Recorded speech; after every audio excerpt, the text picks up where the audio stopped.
now behind us, so it's just a matter of the standing water, and they're doing a great job of shifting it. So, but you saw with the safety car, you need a boat, not a car around here at the moment. So, sorry to use swear words like common sense, but do you think we can expedite the start procedure, or do you think it'll all kick in? As normal at the point that they say the circuit's safe. So that's what I'm. Full start. I would assume so, unless you prefer anything different. No, just go through.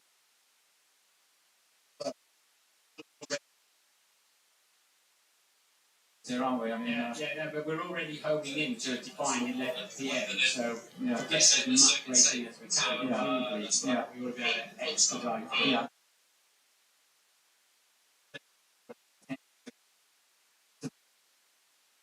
So that is a factor. So obviously, the sooner they can shift this water, I think hopefully we'll be out there reasonably quickly. He would be this weekend, starting down in 8.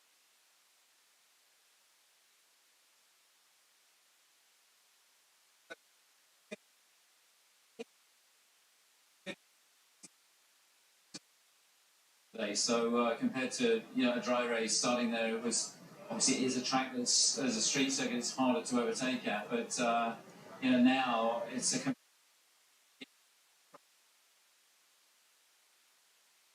going to be slippy as hell out there. So safety cars, I'm sure, are going to be a factor, and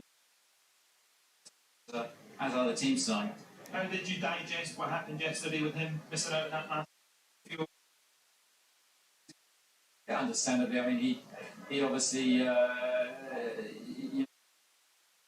it's completely understandable, and I think we were pushing too much to the optimum. The track ramped up. We got an extra lap in, so we were perfectly positioned to get that lap as the clock was to be the last car effectively over the line. But the fuel was just too marginal, and rather than take the risk of not being able to produce a sample and starting from the pit lane, we took a tough decision to abort the lap. When did you realise that you didn't have enough fuel? Start of the lap or the end of the lap? About 2 corners before the pit lane. Okay. So it was right on the edge, and it was a question of, look, we just can't afford to take this risk. So how does that play out? Max has hit the rev limit, so we've heard him on the radio. Yeah. Do you sort it all out? Look, first of all, the relevant people went and had a chat with him. Got to get off his chest, and you hear steam very quickly, reset, and you just got to let him, go through his process, and he's turned up today and fully ready for action. What was your process? Different from his? I mean, in terms of managing everybody else in there and those that made the mistakes potentially. We're always learning in this business, and it was our mistake yesterday. We're hands up for that, and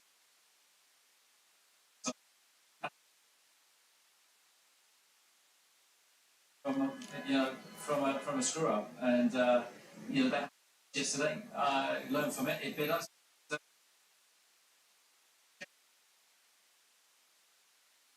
Stuck it on the front. I don't know, very, very nearly. So he had a couple of wobbles as Charles did, I think, on his fast lap. But I mean, a hell of a lap, 200s, off Charles. And disappointed at the end that he hadn't got that pole, but I guess from race for him today. We saw,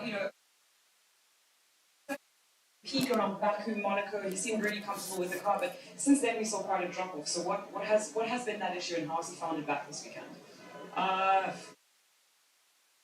Yeah, he's had a few rough races. He's had some great races. If you look at those last laps in Silverstone, actually his pace in Monza, after he'd had that the puncture on the first lap, it was actually very, very strong. He just hasn't found the form on a Saturday, and we've been working with him to try and help him with that. And hopefully some of the changes that we've made for this weekend, from the first lap actually, in practice he looked like he was like he was on it, and that's really encouraging because we need him to be right there, for the rest of the year. Okay, appreciate your time, Christian. We'll let you get on with it because we understand that the procedures are going to get underway. 1:05 with you. Pit lane open from 2025, closing at 2035, and a formation lap in just over an hour's time. So that's what they've done. They pushed everything back by minutes. But if there we go. That's the updated from race control. Right now, start procedure will start at 8:05 local. So that's 1 at home. 25 past 1 for the pit lane opening, closing 10 minutes later. The formation lap at 2 that is, back in the UK. Okay, so we're a bit of time then to keep going, to build up towards the start of this race. It's pretty up to date with how this 23 corners work. With the track guide from Natalie and Anthony. Back racing at arguably the most spectacular circuit of them all. Singapore under the lights is truly something to behold. It is also very hot, busy and sweaty. I don't really fancy my chances on foot for this track guide. Service! Hey! Let's do this thing. Come on then. Lovely. It's all right for some.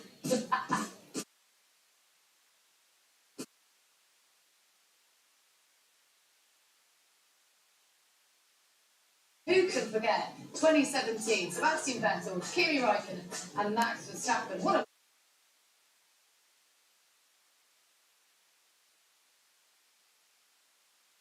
Squeeze to the barrier on the left-hand side, you've got to back out of it, because that's pretty much what happened to Kimi. Getting run out of road, and 3 into 1 at the first corner clearly didn't go. There is such a sense of anticipation with the locals because they haven't had a race here for 3 years. It's just got that sparkle to this place. This is the exit of the first complex, turn 1, 2 and into 3. The pit lane exit is a real tricky one here because it feeds you straight on to the racing line into turn 3, and we've had a few close moments. And on the exit where we are, we've got a red and white curb, and imagine when you're in qualifying, really trying to find the perfect lap, and you come up against this wall, and it's just every millimetre really is lap time. Right. Here we go. My turn. Okay then, Nat. So here we are on the exit of turn 5. We're in the DRS zone. You're doing a good job minimising that drag, and this is how effective DRS can be come race day. Open DRS! This is the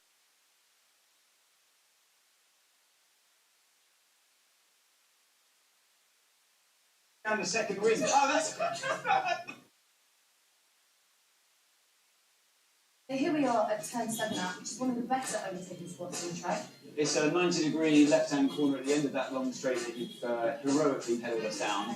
What you tend to see cars diving down the inside under the braking, forcing a car to let them by on an exit by squeezing just that exit curb. You do your mate. Yeah, thank you. Yeah.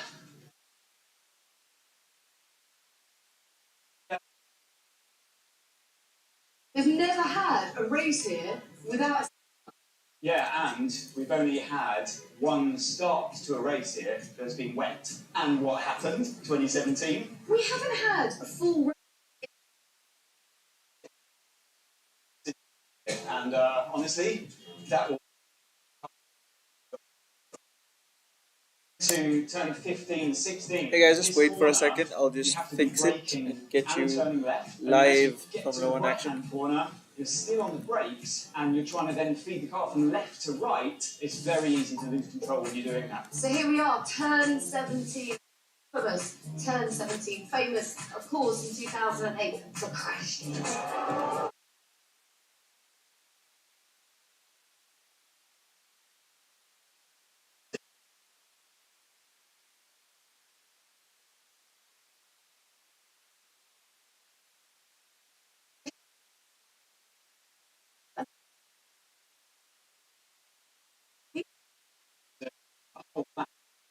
Of slow speed corners, thinking about your braking and the way the car feels through the slow speed sections, you finally get to just breathe a bit more, carry a bit more speed, and I feel like that's where the drivers really enjoy this track for building that speed through to the start finish line. Let's do it. Come on, ahead! Oh, what's that?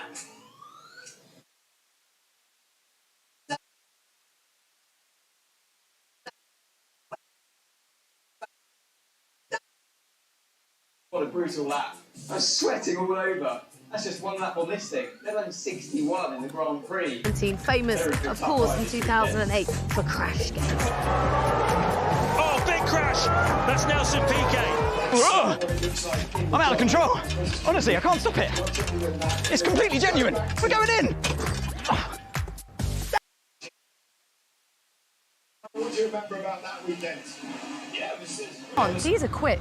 After a whole lap of slow speed corners, thinking about your braking and the way the car feels through those slow speed sections, you finally get to just breathe a bit more, carry a bit more speed, and I feel like that's where the drivers really enjoy this track for building that speed through to the start finish line.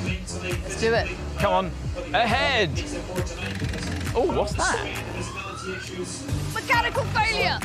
So after 23 corners of that, well, just over 3 mile track, we've done it. What a brutal lap. I was sweating all over. That's just one lap on this thing, let alone 61 in the Grand Prix. They're in for a tough ride this weekend. Hopefully in this case on the cycle track. Well, that's what it looks like in the dry. I suppose it's going to be a lot trickier than that in the wet. Just going back to one of the highlights of your career, I suppose, round here, finishing in 4th back in 2012. What do you remember about that weekend? Yeah, it was obviously very decent. One of my better results, very close to a podium, had a safety car knock him out, but that's what you're always playing with here. It's a race against concentration. Somebody at some point will slip up, always. But we got the job done in qualifying, gave ourselves track position and gave ourselves a good run into the race. I enjoyed driving around here. I thought we did more tonight because with all the spray, the visibility issues, what goes on, what you have to put into this is something else. About getting into a rhythm, we talk about it so often in Monaco, but here it's almost, I just wonder actually with regards to the drain on your energy and the concentration that you're getting from the dehydration, how that affects decision makings on a long race like this. Well, it will. I think hopefully in this case, on this type of track, the team will be trying to make as many of the decisions as possible, but the tougher thing for the drivers is to just stay absolutely crisply focused, and that's where it's tough, especially in these conditions where it's so easy to make a mistake. If you just lose your focus for just a second, it can go very, very wrong very quickly. Okay, let's just bring it up today. If you're tuning in now, and presumably you are just for the race, if you are doing that, what we can tell you is that everything is being delayed by an hour, just over an hour. It looks like the formation lap is going to take place at 9:05 local, which is 2:05 with you. Start procedure begins in, as you can hear, the car's revving up in about a couple of moments' time. Pit lane open from 1:25, which is 8 local here, and then closed 10 minutes later after that. It does seem, we've had conflicting information coming out of the FIA as well. It does seem like a long time to get going. Now, presumably with the clock ticking from 8 o'clock, we're looking at a race length of about an hour and 55 minutes. What was the problem with 10 minutes ago, saying you've got 10 minutes, we're open and going to the grid? Because the time's already started ticking, get underway. We owe the fans and everyone sitting there, yes, go through the grid procedure, but get the race started half an hour earlier and give the chance. If it's a red flag or a safety car, you're denying the entertainment of what this race can hold, and we've been denied coming here because of COVID. Let's get it underway, let's get moving. That's what the drivers want and everyone. Why are we waiting? I totally agree with that. I can't even add anything to that. I mean, it's really silly. We're standing here, the procedure could have started already, the conditions are okay to go. It's a shame to lose racing time over that. They're probably going to try going to the grid at intermediates. The fact is we've got an extreme wet tire that clears 60 litres of water per second. You should be using that. You should be ready to go whenever you can, and I just hope nothing happens, that we don't see a race because of something else. But we could have 3 years. They've waited 3 years, so I'm building the tension maybe with another hour of these procedures. It's a championship decider as well, though. I know. Don't get us all started, but I think that's the issue. You can see here, obviously on the floor, it's incredibly wet in here, but they've got the squeegees on it, and they've got everything they need to try and get this track ready to get going as soon as possible. But the fact remains that we are going to get underway at 9:05. Let's have a stroll back inside here and have a look inside Alpine. Now, with everything that's gone on this team, it looks likely, and I say that in inverted commas, that we're going to have an all-French lineup next year. Here, Esteban Ocon with his good friend here, Gasly. That could provide some fireworks, because as we know, those two aren't particularly bosom buddies. certainly can. I mean, look, I think I want to be really happy for Pierre Gasly because I think he needs this kind of opportunity to break away from the Red Bull sister team, because it doesn't seem like his future is there anyway. But, you know, I think for them really, especially looking at this weekend, it's such a shame that they've lost Fernando Alonso because he's really on top form. He's got all the world's worth of experience, and we keep seeing really great glimmers of hope from him this season and really great peaks, but it hasn't all come together, and this weekend we've seen great moments from him as well. So you know, regular occurrence, that bit of sparkle. It really does. We saw it yesterday. You've seen it all the way through this weekend. A track where you really need to hustle the car around. I asked this about this a few races ago. I think Spa at the start, he said, "Are you ready to lead this team?" Because that's who I feel. That's the job I think Fernando's done up until this point. It feels like maybe it's a perception thing. I feel like Fernando's been the team leader, and will they miss that when he's gone? And Ocon.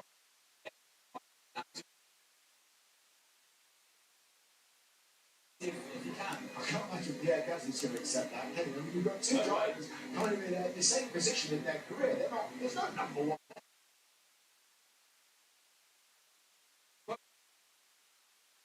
Sailing career either. They've been in, they've been out, they've been back in, they've changed teams, and it's now that time where Gasly wants to reassert himself, surely, outside of that blanket of the Red Bull Young Driver Programme. He needed to break free of that.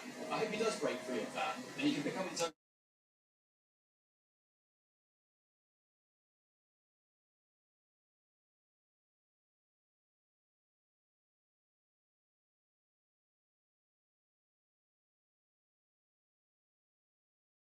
Who I feel, that's the job I feel Fernando's done up until this point. It feels like maybe it's a perception thing. I feel like Fernando's been the team leader, and will they miss that when he's gone? And Ocon claimed, yes, I am absolutely more than ready to lead this team. And so it'll be interesting to see if he can. I can't imagine Pierre Gasly's going to accept that, can you? I mean, you've got two drivers kind of in the same position in their career. There's no number one there if he comes to this. They're going to have to fight on an even keel. And they both haven't had a plain sailing career either. They've been in, they've been out, they've been back in, they've changed teams. And it's now that time where Gasly wants to reassert himself, surely, outside of that blanket of the Red Bull Young Driver Programme. He needed to break free of that. I hope he does break free of that, and he can become his own man, and he can go on to claim that team as his own moving forward. That's what he'll be wanting. It's going to be that critical timing as well, Esteban. He got the stability and a decent length of a contract just before Fernando started excelling. Gasly could very quickly take that momentum and take their attention somewhere else if he was the clear guy that was leading the team like Ant was talking about. But like you say, I mean, at the moment, the two of them going with absolutely equal, and it's up to them to prove who's the best. I think the challenge that they will have, sorry Simon to interrupt you there, but I think the challenge that Gasly will have coming into the team is obviously Esteban's got, you can see him there chatting to his mechanics. That's a human contact that he's had for a couple of years now, and it's going to be tough for Gasly to bring the guys on his side. It's going to be interesting to see how that plays out, really.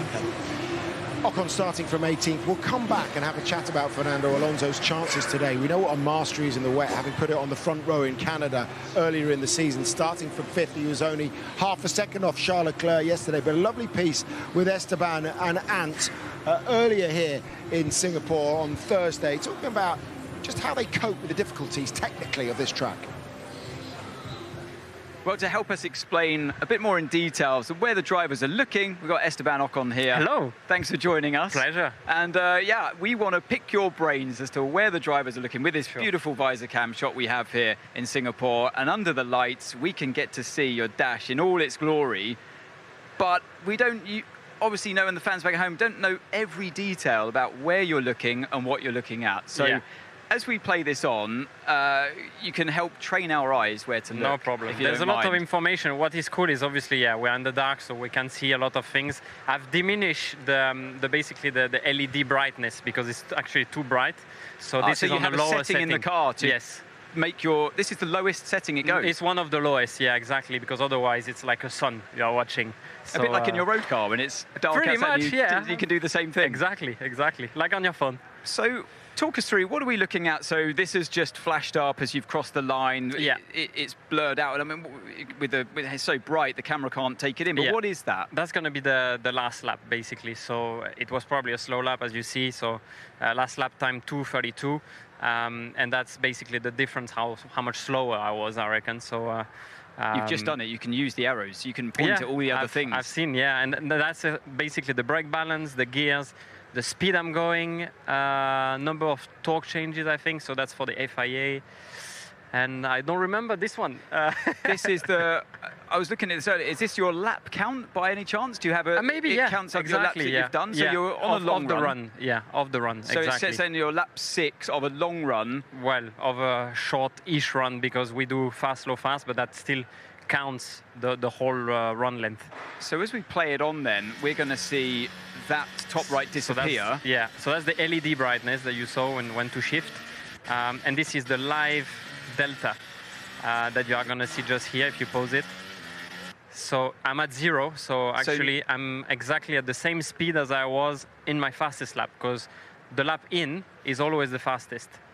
So we should expect that to change. It's just gone green and you're a little bit quicker now. I just had a better exit than my quickest lap, and I lost time again. Very good. So yeah, now this is the DRS light. I probably pushed DRS. Sorry, I'll just roll it back there. The DRS light is where? That means the DRS is on here, and when I'm going to tap the brakes, if you go forward, boom, so the DRS has closed. Okay, that makes sense. So instead of watching the mirror, which I still do, because I'm a bit of an old school guy, so I still You're watching the mirror to see the slot gap? To see, yeah, if the DRS has well open, because I don't trust the lights. So amazing. So yeah.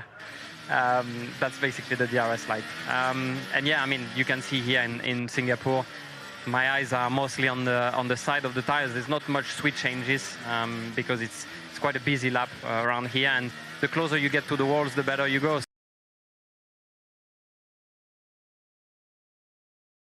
You prioritize, therefore, parts of the circuit where you know you're going to get a bit more of a chance to look. Do you know, or is it just instinctive? No, I mean, we especially say with the team, you know, they don't send us a lot of things to change on the steering wheel. It's quite important for us to just have you know, free hands, let's say, and focus on the driving more than doing all the switches, etc. So you know, I will be looking at the dashboard mostly in straight lines or in between corners just to see where I am, you know, on that one. So a tenth down now at this point on the lap. So I'm a tenth slower, yeah, exactly. Which is what you'd expect on a long run, like you're going exactly. fast, slow. The tire I've decked up. I mean, there's still the last sector to go. I've changed actually my brake balance here. Can we on actually that lap. get to see you do that? I mean, it happens so quickly. Yeah, so I've took my hand down and my modifier is basically on the bottom right. So okay, yeah, and we get to see it there. Yeah, I do have a preset brake balance shift to basically brake for this corner, and I'm going to remove it after these two, I think, if I remember well. Yeah, exactly, just before that corner. Back to brake 3 for this final sector, twisty section, yeah, a little bit more rearward. It really gives us an insight how busy it is, where you're looking, what you're having to change, and where you're thinking about having to change all of the switches. I mean, yeah, I've driven these cars before, and every car has a slightly different display, but it never stops moving forwards. Yeah. So I never drove Formula 1 with the DRS, for example. So to hear you saying you're physically checking in amongst all of this going on, if your slot gap is open or closed and you're not relying on this. I mean, you can trust technology until one point, but I prefer to check the reality behind. It's a good blend of everything, the trusting your surroundings, but also the dash as well. Esteban, it's absolutely fascinating. I'm sure the fans back at home can really appreciate your input. So thank you very much. Thank you. Yeah, that was fantastic, Anthony. I mean, for those of you at home, obviously gives you an insight. It's not just pointing the car in the right direction and pressing the throttle and the brake, isn't it? You've got to do all that. Exactly, got to do all that. And throwing a wet track today. I mean, how does it change what he explained there? I thought it was absolutely brilliant. He's so eloquent at the Sky Paddock. I love having him there to join me because he always gives a fresh insight. And like I said, Formula 1, the beauty of it is it keeps evolving, it keeps moving forwards, and having those younger eyes there and feeling it and explaining it in all its detail is magical. It really is. So you know, look, yeah, like you rightly said, they've got to be out there today driving that car in the rain.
the FIA allow the teams to have free tyre choice. Then we get to the fact that it's an extremely long pit lane from that point up there all the way down to that sort of Rolex side where it says Singapore down to the end of the pit lane. It's 60 kilometers per hour. Normally 80 kilometers per hour, but because it's so tight and twisty and enclosed here in Singapore, for safety's sake, they lower it to 60 kph. And that means it takes 27 seconds for the cars to come in, chunter down this stop, go for a pit stop, and then get out. 27 seconds. That's one of the largest pit losses on all of the circuits and all of the calendars. So what the teams are going to be looking to do, let's have a look at Lewis Hamilton just getting ready, is to minimize that, waiting for the opportunity if there's a time when the cars are slowed down on track. And that happens if there's a virtual safety car or a safety car. So everybody else slows down on track, and that means that your pit loss, the loss of time to make a pit stop, comes down to between 15 and 17 seconds instead of 27. So you can understand why that is something that the teams want to do. They want to try and make a pit stop in a safety car window. You're going to be hearing a lot about virtual safety car windows, a safety car window, something like that. That's what they're talking about. If there's a safety car window, an opportunity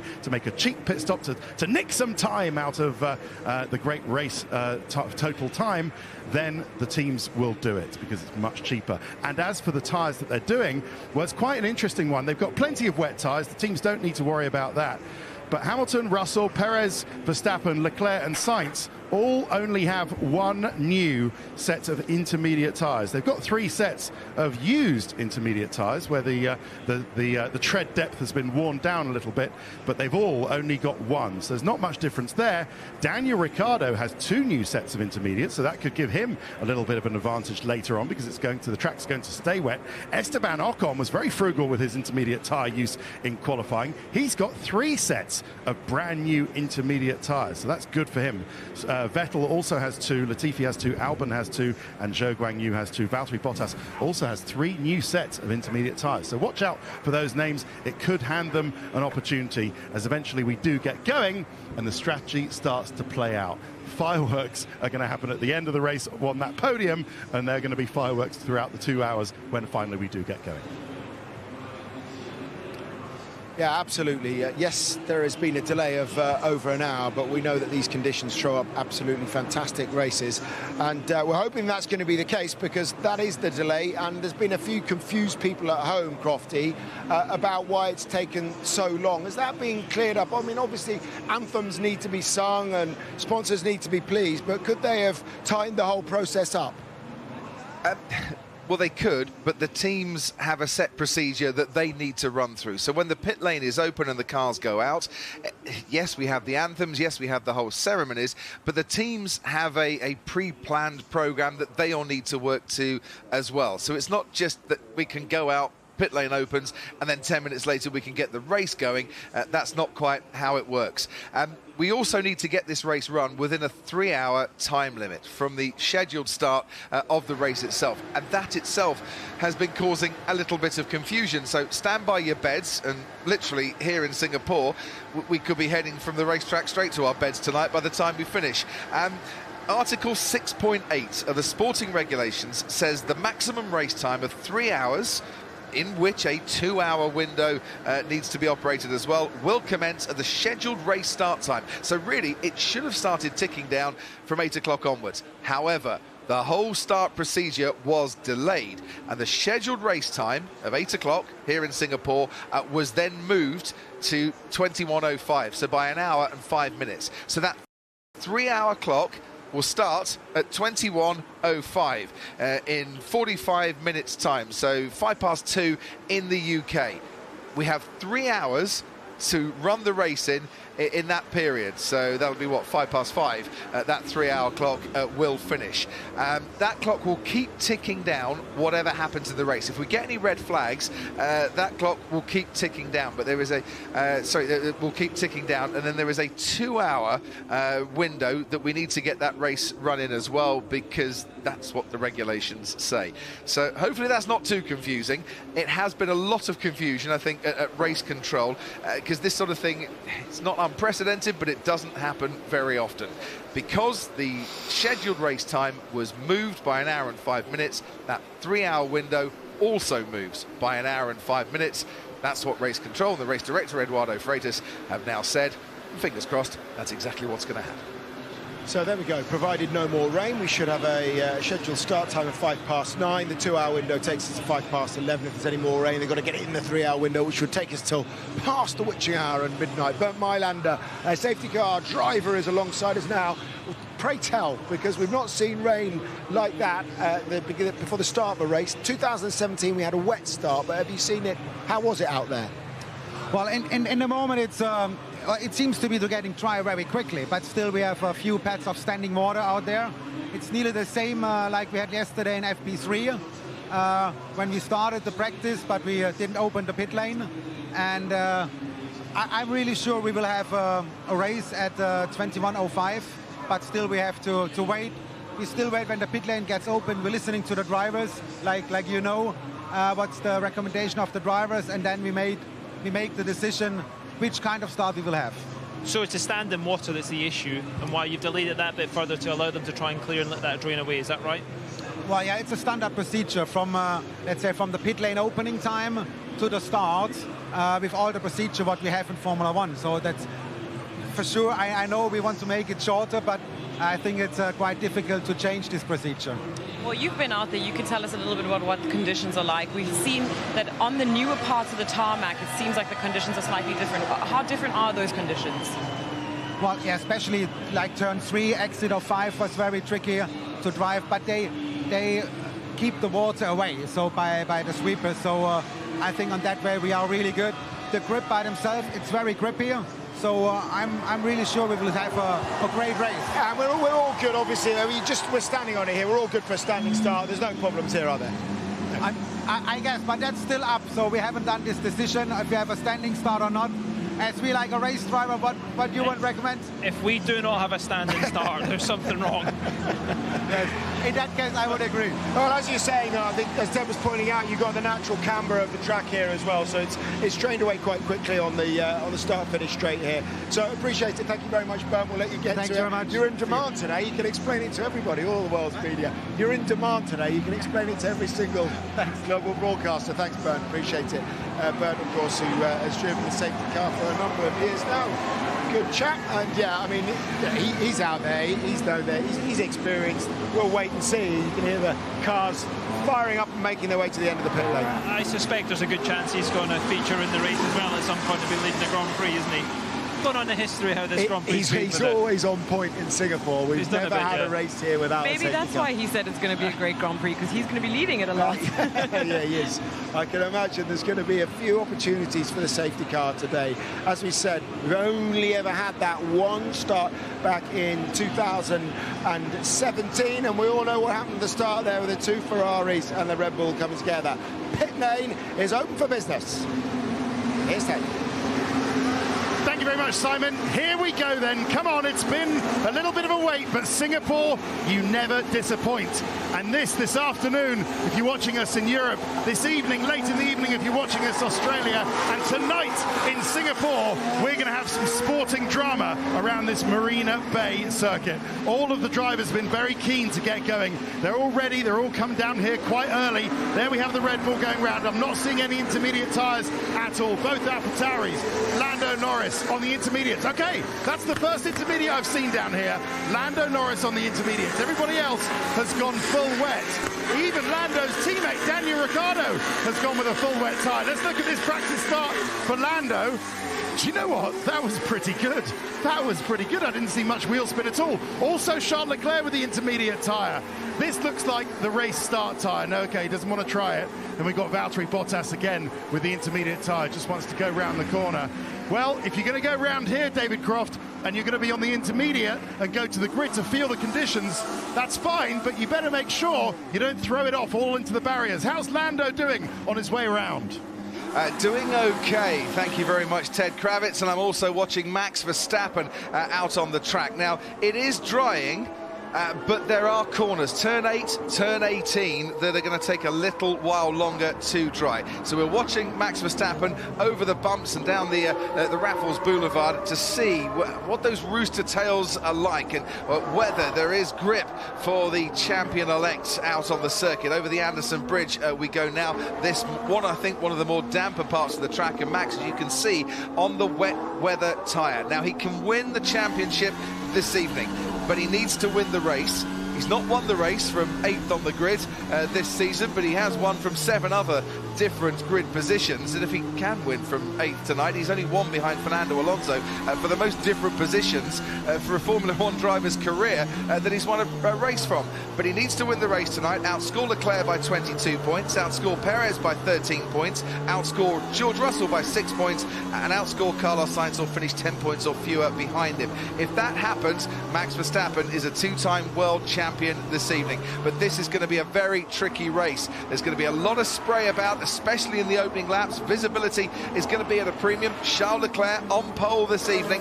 Well, only 4 career wins out of his previous 17 pole positions. In fact, Max Verstappen's won more times when Charles Leclerc's on pole than Charles Leclerc has. And don't forget, we've had a safety car on the first lap here in Singapore in 3 of the last 4 years. So 3 of the last 4 years, a first lap safety car because of incidents. Don't count against that, or don't bet against that this evening. It is going to be treacherous right at the start. The track seemingly still very, very wet, and if you're on the Inter, Simon Lazenby, well, for some parts of the track they might be the right tyre. For others, I'm not quite sure.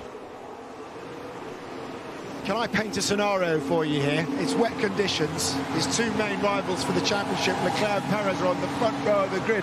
It's slippy out there. George Russell's the only person who's starting from right at the back of the pit lane because of taking engine penalties. Maybe it will be decided tonight in the championship. You just don't know because of these variables, do you? You know what's funny? I was thinking about exactly the same thing when I saw the shots of Max Verstappen going around. If Charles Leclerc or Sergio gets this wrong today, all of a sudden, this opportunity becomes very real again. Yeah, absolutely. I mean, it's one of those situations, isn't it, where they're going to be keeping a close eye on it. Everybody on the Red Bull pit wall, everybody on the Ferrari pit wall. It's, you know, that run down to turn 1, there has been a lot of drama in the past. This has got everything on the menu to be an epic race. Max Verstappen out of position, George Russell, he will get better as it dries up, he gets energy in the tyres. But for me, Fernando Alonso, Lando Norris against Hamilton, who we know probably will struggle slightly in these wet conditions.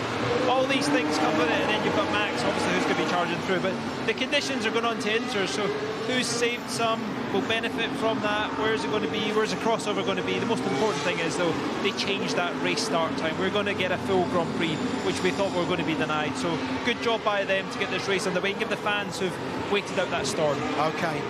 Right, to get you in the mood then, let's go to the Skypad 2017 and that other wet start. Anthony.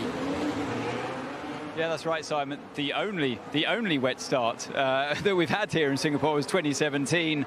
A few things to look at. First of all, Sergio Perez at the back there, number 11, making a good getaway, as does Fernando Alonso. He's on the same row of the grid where Max Verstappen will be starting today's race. So as we play it on, the 2 Ferraris get a better start than the Red Bull of Max Verstappen, and then he gets sandwiched between the 2 of them. Kimi Raikkonen on the inside, and 3 into 1 won't go. There's contact. And you see the spinning Ferrari collecting the Red Bull later on in the corner. Hamilton tries to go around the outside of Vettel. It's quite interesting. He doesn't make it, but you see the next lot here. This is Alonso. Has come up from a lowly position on the grid where Max will be today, down in 8th, and gets his way up to this point around the outside, but another sandwich situation for Max Verstappen again puts Alonso out the race. So it seems like a vulnerable place to be going around the outside, particularly in these conditions. Something else to look out for as well. Perez decides, he sees the melee in front, he decides to cut across the corner with a few of the others as well that join him. The stewards will definitely be looking at stuff like that. This is what it looked like from on board Max Verstappen. Kimi to the left-hand side, he gets sandwiched. You can't back out of it quick enough. And in the wet, there's a bigger discrepancy between speeds of cars off the line. It was absolute carnage, and out the race immediately in the first corners. Not what anyone wants. This is what it looked like from Fernando Alonso. Where do you place your car today if you're Max Verstappen? Do you go around the outside? Works great up to this point, but you're vulnerable for people running out wide from the inside coming to get you after that. So anything can happen. You've got to have your wits about you. Oh, okay.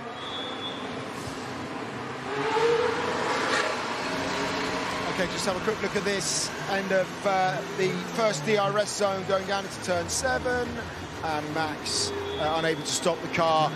And we're going to see that, I should imagine, on quite a number of occasions there, because that is one of the overtaking opportunities, whether it's in the dry or in the wet, that going down to Memorial Corner, turn number 7, the 90-degree left-hander. We've seen a lot of passes there in the past, and actually, when they've made this 3 DRS zones, moving between 2018 and 2019, it really did make overtaking a lot more profitable. Right, let's hear from Lewis Hamilton. Let's hear him over Team Radio. So just information for Verstappen switched to Inter. He went straight on down Escape Road, I think, turn 7, and also looks like the curbs, any painted lines, very slippy, especially turn 21. Okay, we're going to get a decision on whether this is going to be a standing start. 5 minutes before the formation lap. So remember, we're 7 hours ahead of you here, so that's 9 o'clock local, 2 o'clock back in the UK. As we're saying, we just talked to Bert. It doesn't look like from the perspective on here that there's going to be any question marks over that, and obviously the drivers will prefer a standing start. No, quite. Well, you wouldn't want a standing start if you're on pole position. He's the only guy that won't want that, but the likes of Checo Lennon at the front row, he'll want a standing start. And the conditions, the way the rules have been pushed towards standing starts now, these are the conditions you've got to go. And I mean, it's standing start now, never mind 32 minutes time, you know, and these cars are out here and hoovered up. It'll be very easy to start on the Inter. Yes, it may be difficult going through the warm-up stage, but, you know, you've got 20 of the best drivers in the world here. You've got to get out there and respect what they do. They've just got to enter it with caution. Just saw the example there of Max going off. I mean, when DRS is employed, when we're going to get this, there's 3 zones here. How aware do you have to be coming to the end of that DRS zone and into a left-hander like that of the wet conditions? More on your game than ever before? For sure, you're arriving with so much more speed in that moment.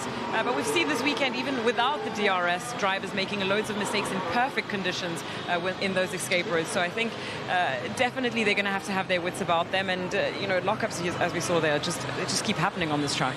Okay, a couple of people we haven't mentioned so far today. What about Carlos Sainz from 4th? His form has been improving.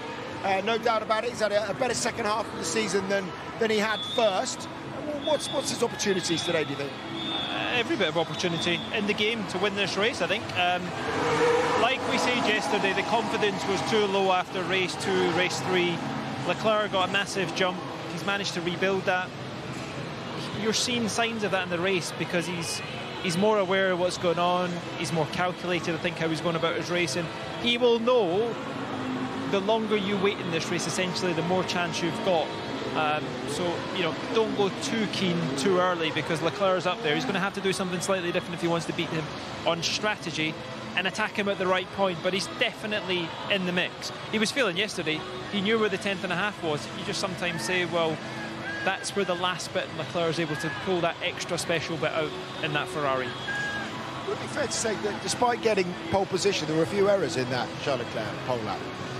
If you watch the onboard, it was quite a scruffy lap. I mean, he won't look back and say that was one of his best laps. Lots of mistakes. Didn't see Perez's, but Hamilton did exactly the same thing Max did at turn 16. Locked the inside wheel and threw away easily what I would say 3-4 tenths. So he could have been there, but you know, with Lewis with these conditions, maybe thinking a bit different, but it keeps going. You could see that the track, though, was just, you know, they'd come on slicks, but there were still loads of parts of the track that just weren't dry. So the conditions just weren't that tricky, and you could see the rear just stepping out on them, mistakes like little lockups. It was tough. I don't think anyone had a perfect lap in that session. It's a big speaker. It's a big speaker right there. It's like the one in Holland. Have you been on the DJ? That's the kind of song you've got. No, I haven't. Wow. Okay, we'll try and move away from that and continue our conversation further down inside the top 10. Thank you very much. Pierre Gasly from 7th again. No, it's not being in the AlphaTauri. It's not finished. Yeah, I mean, he'd had a bit of a poor run by his standards, hasn't he, over the last few races. But up there in 7th today, I'm just wondering, it's not really had the car underneath him, has it? Yeah, it could be. Maybe his future's decided as well. He's a bit calmer, a new contract. Sometimes you excel when you've got that. You've not got that in the back of your mind, what you're looking for. But, you know, he will relish these conditions, I think. Opportunities, that's when he grabs it. Those those are the die-hard fans when you're walking over here. There's a lot of expats over here. Remember everything that's happening in Hong Kong. There's a lot more have come over from there, and they're really enjoying themselves out there. They've had an extra hour, let's face it, in the bars. But there we are. I want to see you wave your hands a bit more. Go on, Simon. There's some serious troopers. I mean, we found some shelter in that rain, but a lot of them are still wearing their plastic raincoats there and still have such high spirits. I mean, we want this race to get going so that they can have a great time. Well, they've been desperate, haven't they, for racing over here. The first time since 2019, 82,000 fans in here, absolutely every day. And it doesn't matter, again, we're coming out of Europe, and we're talking about the growing popularity of this sport and how exponentially it's transferring wherever we go. It's not just racetracks in Europe, this is a global phenomenon, isn't it? Absolutely, and the funny thing is we keep saying, you know, seats are sold out, it's a sold out Grand Prix, and I feel like that's getting old now because if they're just sold out everywhere, that's just how popular the sport's become. The demand to come to these Grand Prix is so high, and it's great because we keep providing a great show. The show keeps getting bigger, the audiences keep getting happier, and we're all having a great time. Let's get some team radio from Sergio Perez.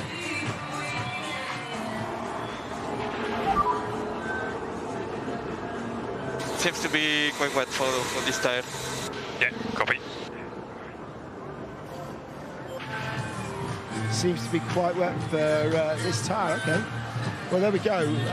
There was a bit of it seemed like they moved back towards intermediates. You're talking about where the crossover point will be. I mean, as we know, they'll still be clearing water as they go round lap upon lap, but right now it's the standing water that's the issue. Yeah. You know, you can't underestimate 20 cars, how quickly they clear the water. They're the most expensive hoovers in the world when they disperse the air on the go. We saw in qualifying yesterday, it took a long time. It's different from qualifying. But it is in a race because they're all over the place, they're moving, it's consecutive laps, they've got to keep going. They will get onto slicks, and that's what they'll try and push to the crossover of having one set of inters onto slicks. That may not allow them, so it may push them into two stops. I was watching Alpine, actually, their strategist. Plenty of options out there, it's just the point you pick.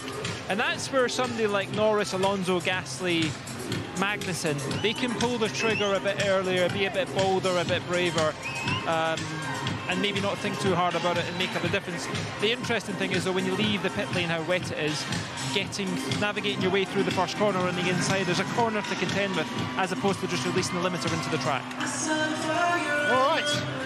We'll let Martin deal with the disco. He thought he might not be doing his grid walk. Not to be. Here we go. 26 minutes till lights out. All yours, Martin. Thank you very much. The grid walk, I didn't think I was going to be doing about half an hour or so ago. Now, this is a track where a city, of course, where they experience a lot of rain. I've never seen such rain channels on the side of the track like this to clear the water so quickly. And I think that's why we're seeing the track in relatively good condition. And then mechanics bringing the trolleys out. The wheels were getting stuck in the rain gullies, actually. They're used to clearing massive quantities of water around here. The Red Bull then is here with Sergio Perez. On the grid, shall we? We're starting at the back of the grid here. We've got coming the down Williams to cars just where all to of the his side, kit, and behind spare helmet. They'll be thinking about visors and making sure. I mean, obviously at night race they only wear clear visors, but fogging up of the visors, making sure they don't get any ingress of water in there, and all the things you have to think about for a wet race.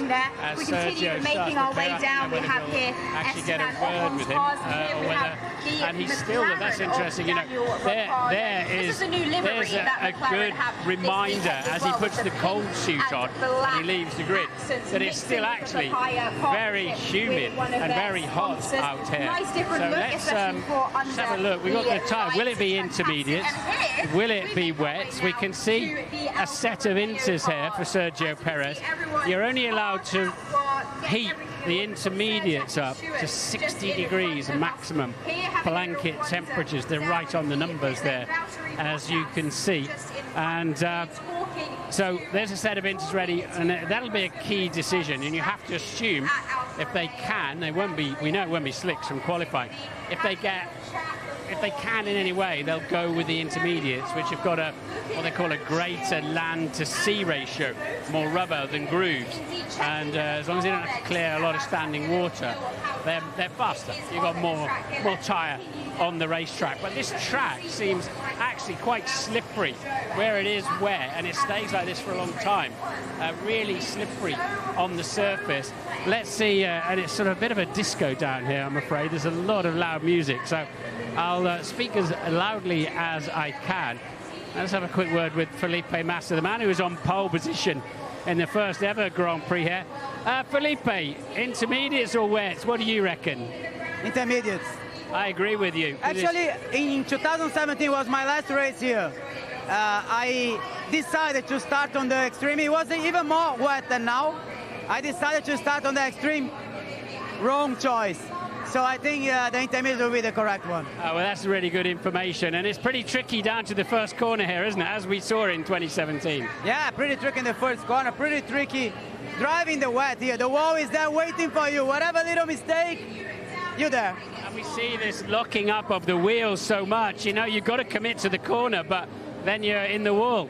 And especially a new asphalt that they resurfaced in the last sector. Everyone was struggling. So let's see how it's going to be the race. Always a pleasure to talk to you. Will.i.am, Black Eyed Peas, good to see you on the grid. I didn't think we were going to make it tonight. Let's Get It Started would be one of your songs tracks that would be very relevant this evening. And here we are. Have you been speaking to Lewis?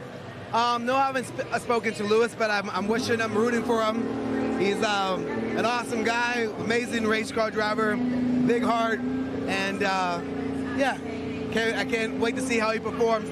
Out of all the racers, he's the best racer in the rain. So. Well, he is certainly very good. Now, you've been on stage through the event last night, I think it was. Last night and tonight. Tonight as well out there, yeah? So must be a wonderful atmosphere in the middle of this place. Well, we were performing when it was pouring down. So it was beautiful, though. It was really cool. All right, so you're already finished out there, yeah? Yeah, it was good. Good. You can sit back and enjoy the race. Good to see you on the grid. Yeah, thank you so much. See you, London. The Voice. Watch it on Saturday. Okay. One of his many exploits, of course, on TV. So let's have a carry on wandering down. See if we can find. We've spoken to Felipe with that great piece of information about 2017. Pierre, how's the track? Wets? To intermediates, I'm going to assume. Yeah, intermediates, and it's going to be tricky, but for sure there's going to be a lot happening in the race, so we're going to see the finish line, and I'm sure they're going to be a good opportunity. Heavy standing water anywhere? A little bit, but not so bad. Have a good one. Right. Let's see. He's gone zooming forward, so is he going off the track? He's not going yet. We're not near the national anthem. So the driver's obviously preloading heavily here with fluid because of the humidity, because of the perspiration, and they're limited. They're limited on exactly how many what leads they can get on. Fernando, 350th Grand Prix, congratulations. Thank you. You're getting the hang of it now, so you must know what to do this evening. Yeah, I mean, we've been through this kind of stars and stress. Looking at 2017, it was half of the race wet, and then we switched to dry tires. I think it's going to be similar today. Extra nervous or golden opportunity for you? Opportunity, for sure. Good luck. Have a good race. And, well, we just keep heading back into the middle with our net out and see who we can get. So I'm surprised I've got to chat to any drivers, to be honest. I fully expected to be as welcome as an insurance salesman with his foot in the door, to be honest, or something like a dental appointment on a very wet Monday morning. And we'll see who else we can find. I think we've got a reasonable amount of information about the track as well. And let's see if we can. Can I walk with you, Mick? Walk with you? What's your opinion on the track? It's obviously that we're ready to go racing. Yeah, it looks done. And where did you find standing water or any particular problems? Probably around turn 17. It's going to be a hard evening. Yeah, it will be a fun one. Good. He's happy, isn't he? It was interesting because Fernando was intense, almost. He put his hand on my shoulder and he's almost shaking a little bit, and that's why I asked him the question about, opportunity or nervous. But he was like kind of in the zone actually, but his instant response, of course, was opportunity. Right, who else can we find while we're out here? And yeah, that's okay. Let's see if we can find out.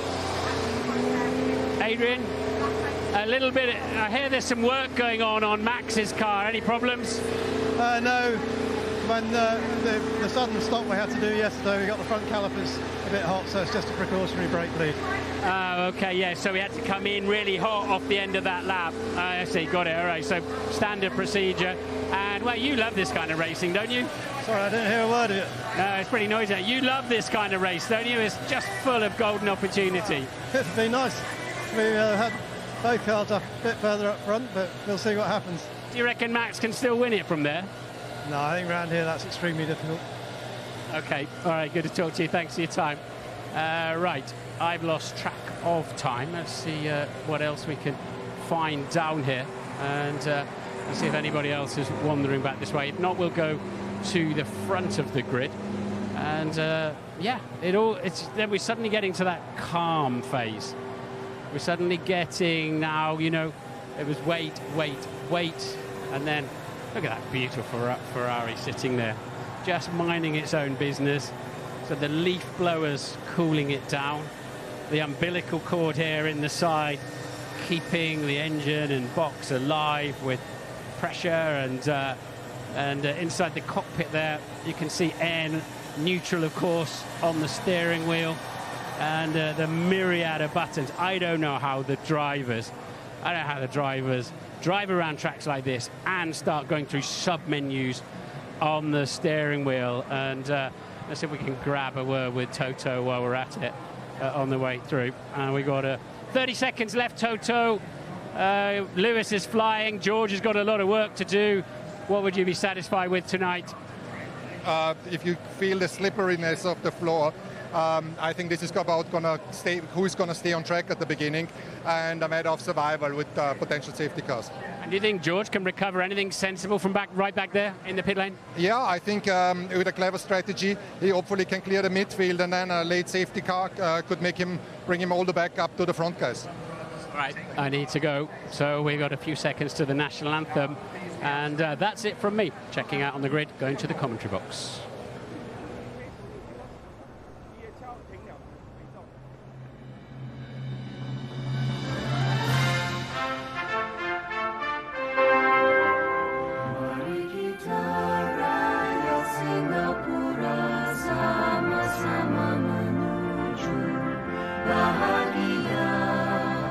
Cita-cita kita yang mulia berjaya Singapura. Marilah kita bersatu dengan semangat yang baru. Semua kita berseru, majulah Singapura, majulah Singapura. Marilah kita bersatu dengan semangat yang baru. Semua kita berseru, majulah Singapura.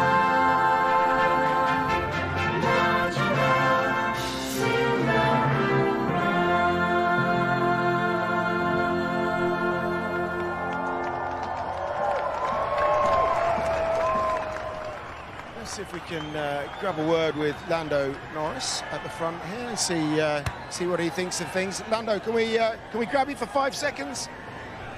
Left, right. Tell us what it's like out there from your initial inspections of the track.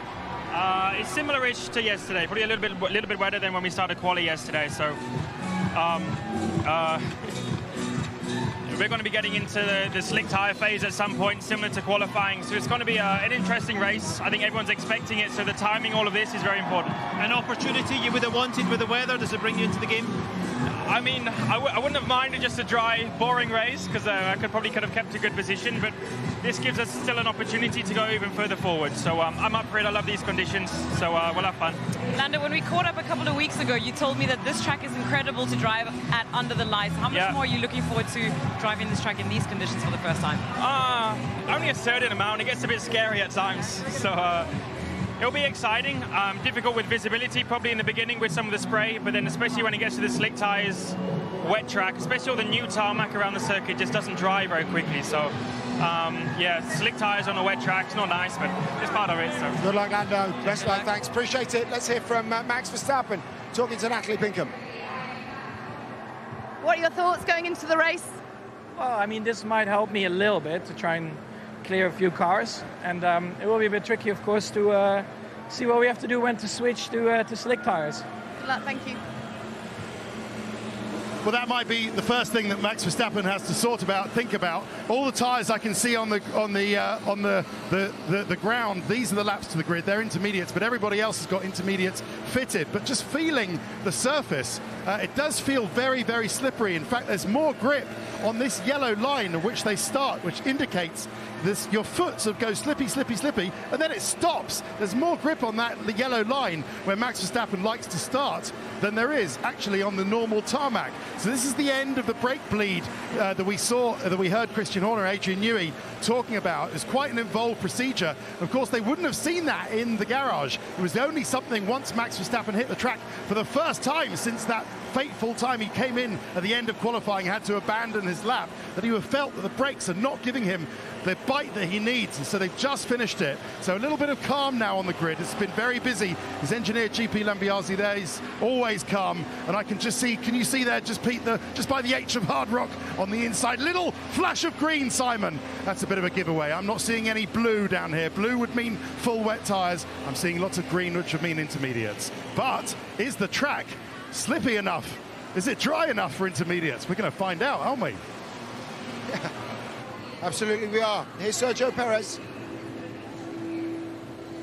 What are the track conditions like out there? Yeah, it's pretty much a lot of standing water out there. Yeah, question mark how much it will dry up from now till the race starts. So, yeah, yesterday it took a while to dry up, so we'll see. Good luck. Well, he needed a confidence booster, didn't he? Because in the first 8 races of this season, he was within a 10th on average in qualifying of his teammate. In the last 8 races, moved out to something like 7/10. It may well have been that gap between them yesterday, but for the issue with the fuel for Max Verstappen on his side. Nevertheless, he's got a front row start up against Charles Leclerc with Ferrari. Now, as far as Ferrari is concerned, we talked about it so often. Today, they will want to have a clean race, won't they? No procedural errors, no strategic errors, and nothing in the pit stops. The guys on the walls are going to have to really be switched on today. I think, given these conditions, we're going to probably have an even more likelihood of safety cars today. So it's all going to be about reaction time today and making the right decisions, making the right calls. Yeah, almost up to the drivers as well. There's going to be a crossover. There's going to be a dry line. They're going to have to go across to the left or right-hand side of the straights to get the moisture in the tyres, cool the tread, and get the stiffness back in the block, because that's where the grip comes in. And of course, if you can extend that, it's just an incredible way to make that work.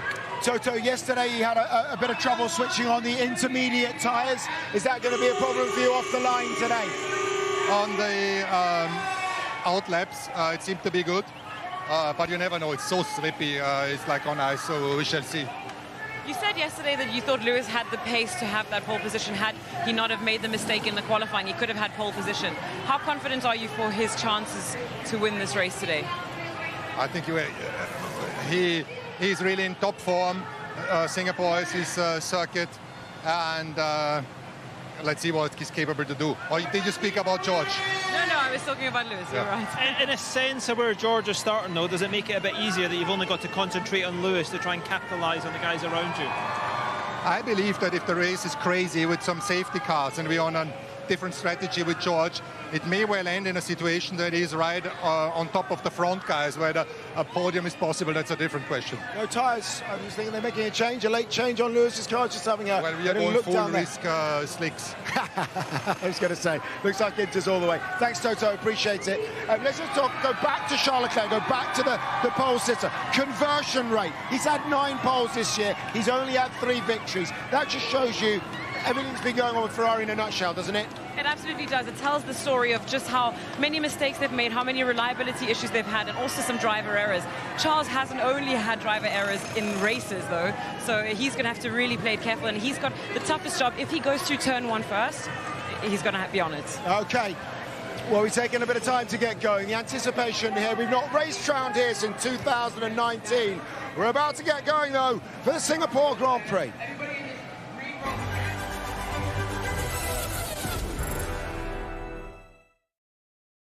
You just never know what's around the corner. Drivers have to adapt quickly or get left behind. Formula One on Sky Sports, sponsored by Workday, a system for finance, HR and planning. We can make anything. We can make visionary ideas come to life. We look forward to a brighter future. And we're excited to make the journey even more fascinating. We can make anything. But whatever we make, let's make sense.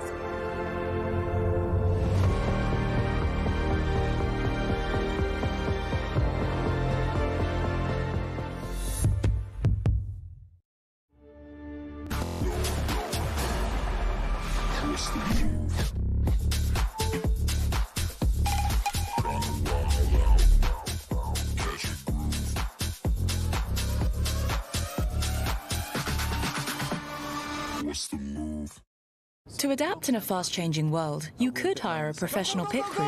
Go, go, go! Okay. Fresh donuts! Hot coffee! They deliver real-time data and business forecasts when you need it. I think it was fine how it was. To help you stay ahead of the curve. Or you could use Workday, the finance, HR and planning system that helps CFOs make better decisions faster. On the other hand, we had a great fourth quarter. For a accelerate your decision-making world, Workday for a changing world.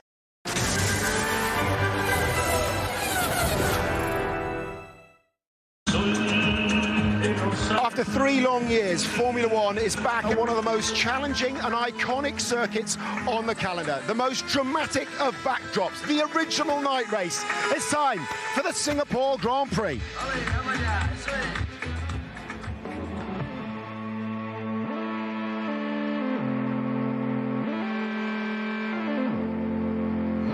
Singapore, the Lion City. Max Verstappen is the Dutch Lion. Brilliant, brilliant drive. Car is a rocket ship.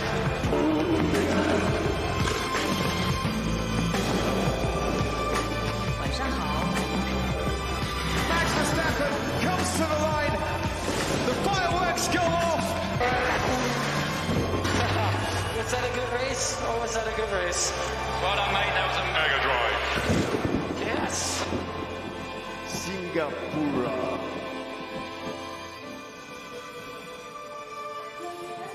Here in the Lion City, Max Verstappen must win to have any chance of winning the championship here in Singapore. Elsewhere, though, on Sky Sports Premier League right now, the Manchester derby, Manchester City against Manchester United. But right now here on Sky Sports F1, it's time for the Singapore Grand Prix.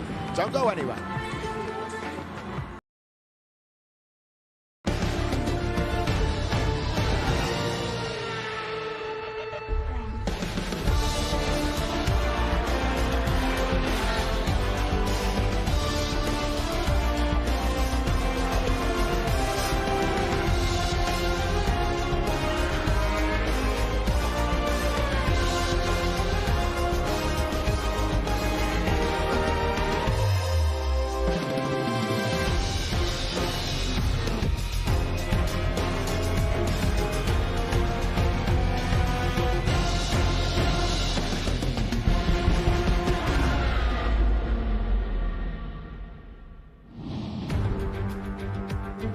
Welcome along, everyone. What a night it's been here in Singapore, and we haven't even got going yet. 70 minutes before the start of the race this evening, the heavens opened.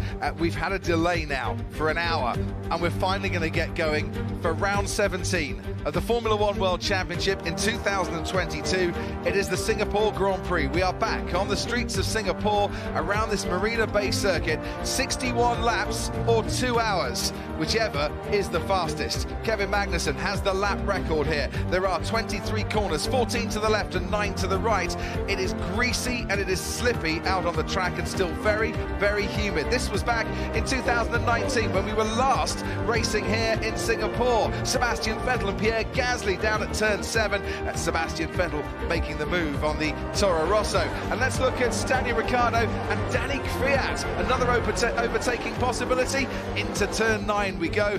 Ricciardo's going to have some overtaking to do today from his position on the grid. And this, Carlos Sainz and Daniel Ricciardo going wheel to wheel before the McLaren squeezes down the inside. We should get a lot of battles tonight. That third DRS zone that was introduced the last time we came racing here has upped the amount of overtakes from 5 the previous year to 46 last time out. Will we start on wet weather tyres or intermediate tyres? Will we get to use the soft, the medium or the hard, the 3 softest tyre compounds in the Pirelli range? And will we get more rain? The risk, 20% for the duration of the race. So the starting grid then for the 2022 Singapore Grand Prix sees George Russell starting from the pit lane. They changed his power unit at Mercedes. Nicholas Latifi starts ahead of him then in 19th, and his teammate Alex Albon 18th, with Esteban Ocon after a poor qualifying 17th in the Alpine. Ahead of these comes Daniel Ricciardo 16th and Valtteri Bottas, 3 Q1 knockouts in the last 4 races. Zhou Guanyu, his teammate, out-qualified Bottas once again. Sebastian Vettel, the most successful driver here in Singapore, starts 13th, with Mick Schumacher ahead of him in 12th, and Lance Stroll, Vettel's Aston Martin teammate, in 11th. Yuki Tsunoda 10th on the grid, with Kevin Magnussen, the first top 10 start here since 2014. Max Verstappen, the champion-elect, starts 8th, with Pierre Gasly 7th, and a first top 10 start here for him. Lando Norris 6th on the grid. Fernando Alonso 5th time. He started 5th in the last 10 starts here. Carlos Sainz 4th on the grid. Lewis Hamilton, with his best start of the season, is 3rd on the grid, and it's a front row of Sergio Perez and Charles Leclerc. The last time these two shared the front row, Perez got ahead at turn 1 and led for 14 laps. Martin Brundle alongside me on the night that Max Verstappen in the wet of Singapore gets the first chance to extend his reign, but we'll keep you posted as to the championship permutations as we go on. Fernando Alonso now holds the record for the most starts. What a race this could be tonight. Yeah, long shot for Max this evening to take the championship, but of course it's not a race he's ever won. He's keen to do that. He was very angry after qualifying yesterday. All the runners start, even George Russell from the pit lane, on the intermediate tyre. No great surprise there. The full wet wouldn't last too long. There's not enough standing water for that and not enough grip, but we saw in qualifying yesterday, who joined us for that the track is a long time drying out completely, such that you've got the crossover point intermediate to dry tyre because of certain sections of the track. And I think they'll be going a little later rather than earlier with that decision. But of course, we will have 20 cars pounding round now for a couple of hours, plus any red flag stoppage, for example. And of course, that does burn a groove quite quickly then in the racing line. It's when you go off the racing line, you're in double trouble. And we saw Ted Kravitz on the grid slipping and sliding around and showing just how tricky these conditions could be. I'm led to believe from those on the ground that the runoff areas, although they look wet, offer more grip because of the yellow and the blue paint, but the grey painted pit lane apron, that could be very tricky when it comes to pit stops and drivers stopping. As away we go on the formation lap, Sergio Perez trying to light up his tyres, going a little bit sideways off the line. Yeah, and that's it's a very good point on your pit stops. If the apron on your pit stops is still damp or wet, it's incredibly slippery here. Intermediate tyres for everyone as we get going now, and as you can see, the flyovers that crisscross this track, and there are quite a few of them. A lot of rain still just trickling down after the downpour that we had, and it was quite the downpour here in Singapore. You have to chuckle a bit, Martin. All the people we spoke to in the paddock before this race said, oh, chances of rain decreasing as we go along. Yeah, until I saw Jock clear a Ferrari, and he said, I said, one of those red things coming over on the radar. He said, no, it's purple, and it's about to arrive, and he was spot on.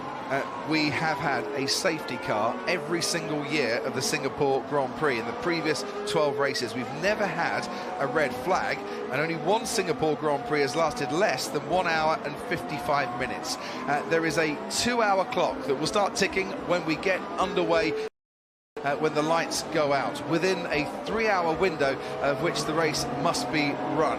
So that just keeps you up to date with the timekeeping here. 61 laps or 2 hours, and I think we're going to be nudging towards a 2-hour cut-off, Martin, given that the laps, the lap times are going to be slower because we start on the intermediates. Yes, and what we always see here anyway is the front runners wanting to eke out their fuel and their tyres, and not let there be a gap behind them too much that others could suddenly jump on to the dry tyres and without hitting too much traffic. So it's quite strategic at the beginning of this Grand Prix, but that's actually more when it's dry than in these conditions. The previous wins there, Vettel and Hamilton, Rosberg and Vettel, add Fernando Alonso to that, and you've got the 4 drivers that have won a Singapore Grand Prix. It's pretty wet there at the left-hander. We're on board with Max Verstappen. You can see there are still puddles, there are still damp patches.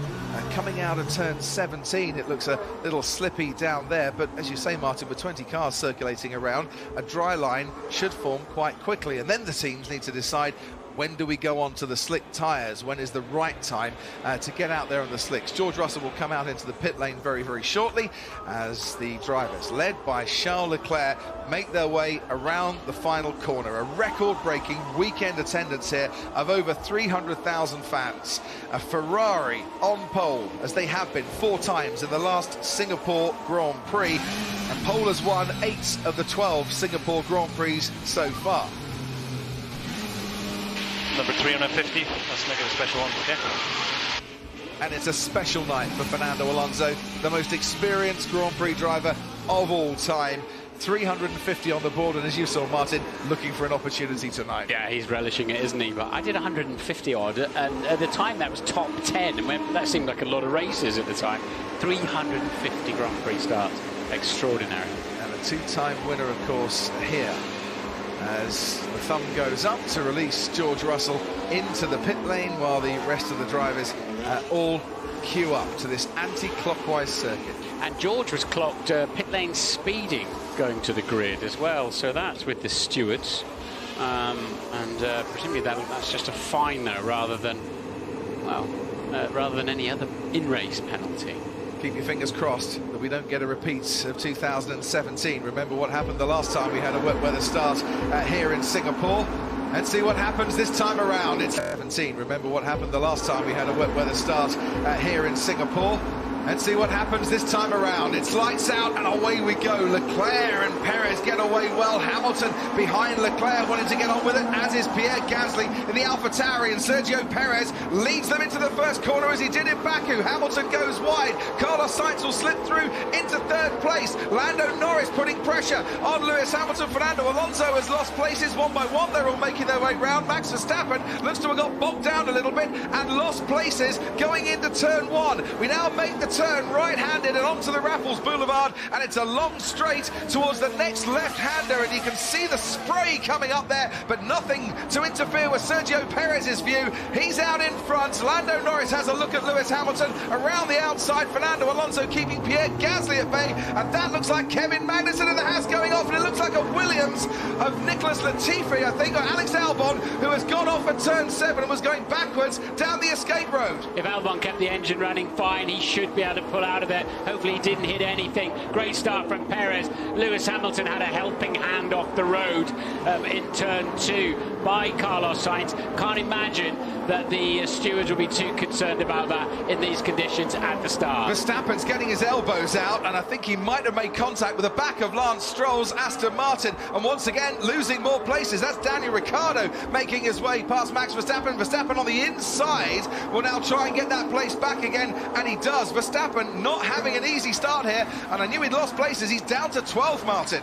Yeah, he's been in all the wrong places by the looks of it in the opening corners, and Max pushing hard now, but you know, if you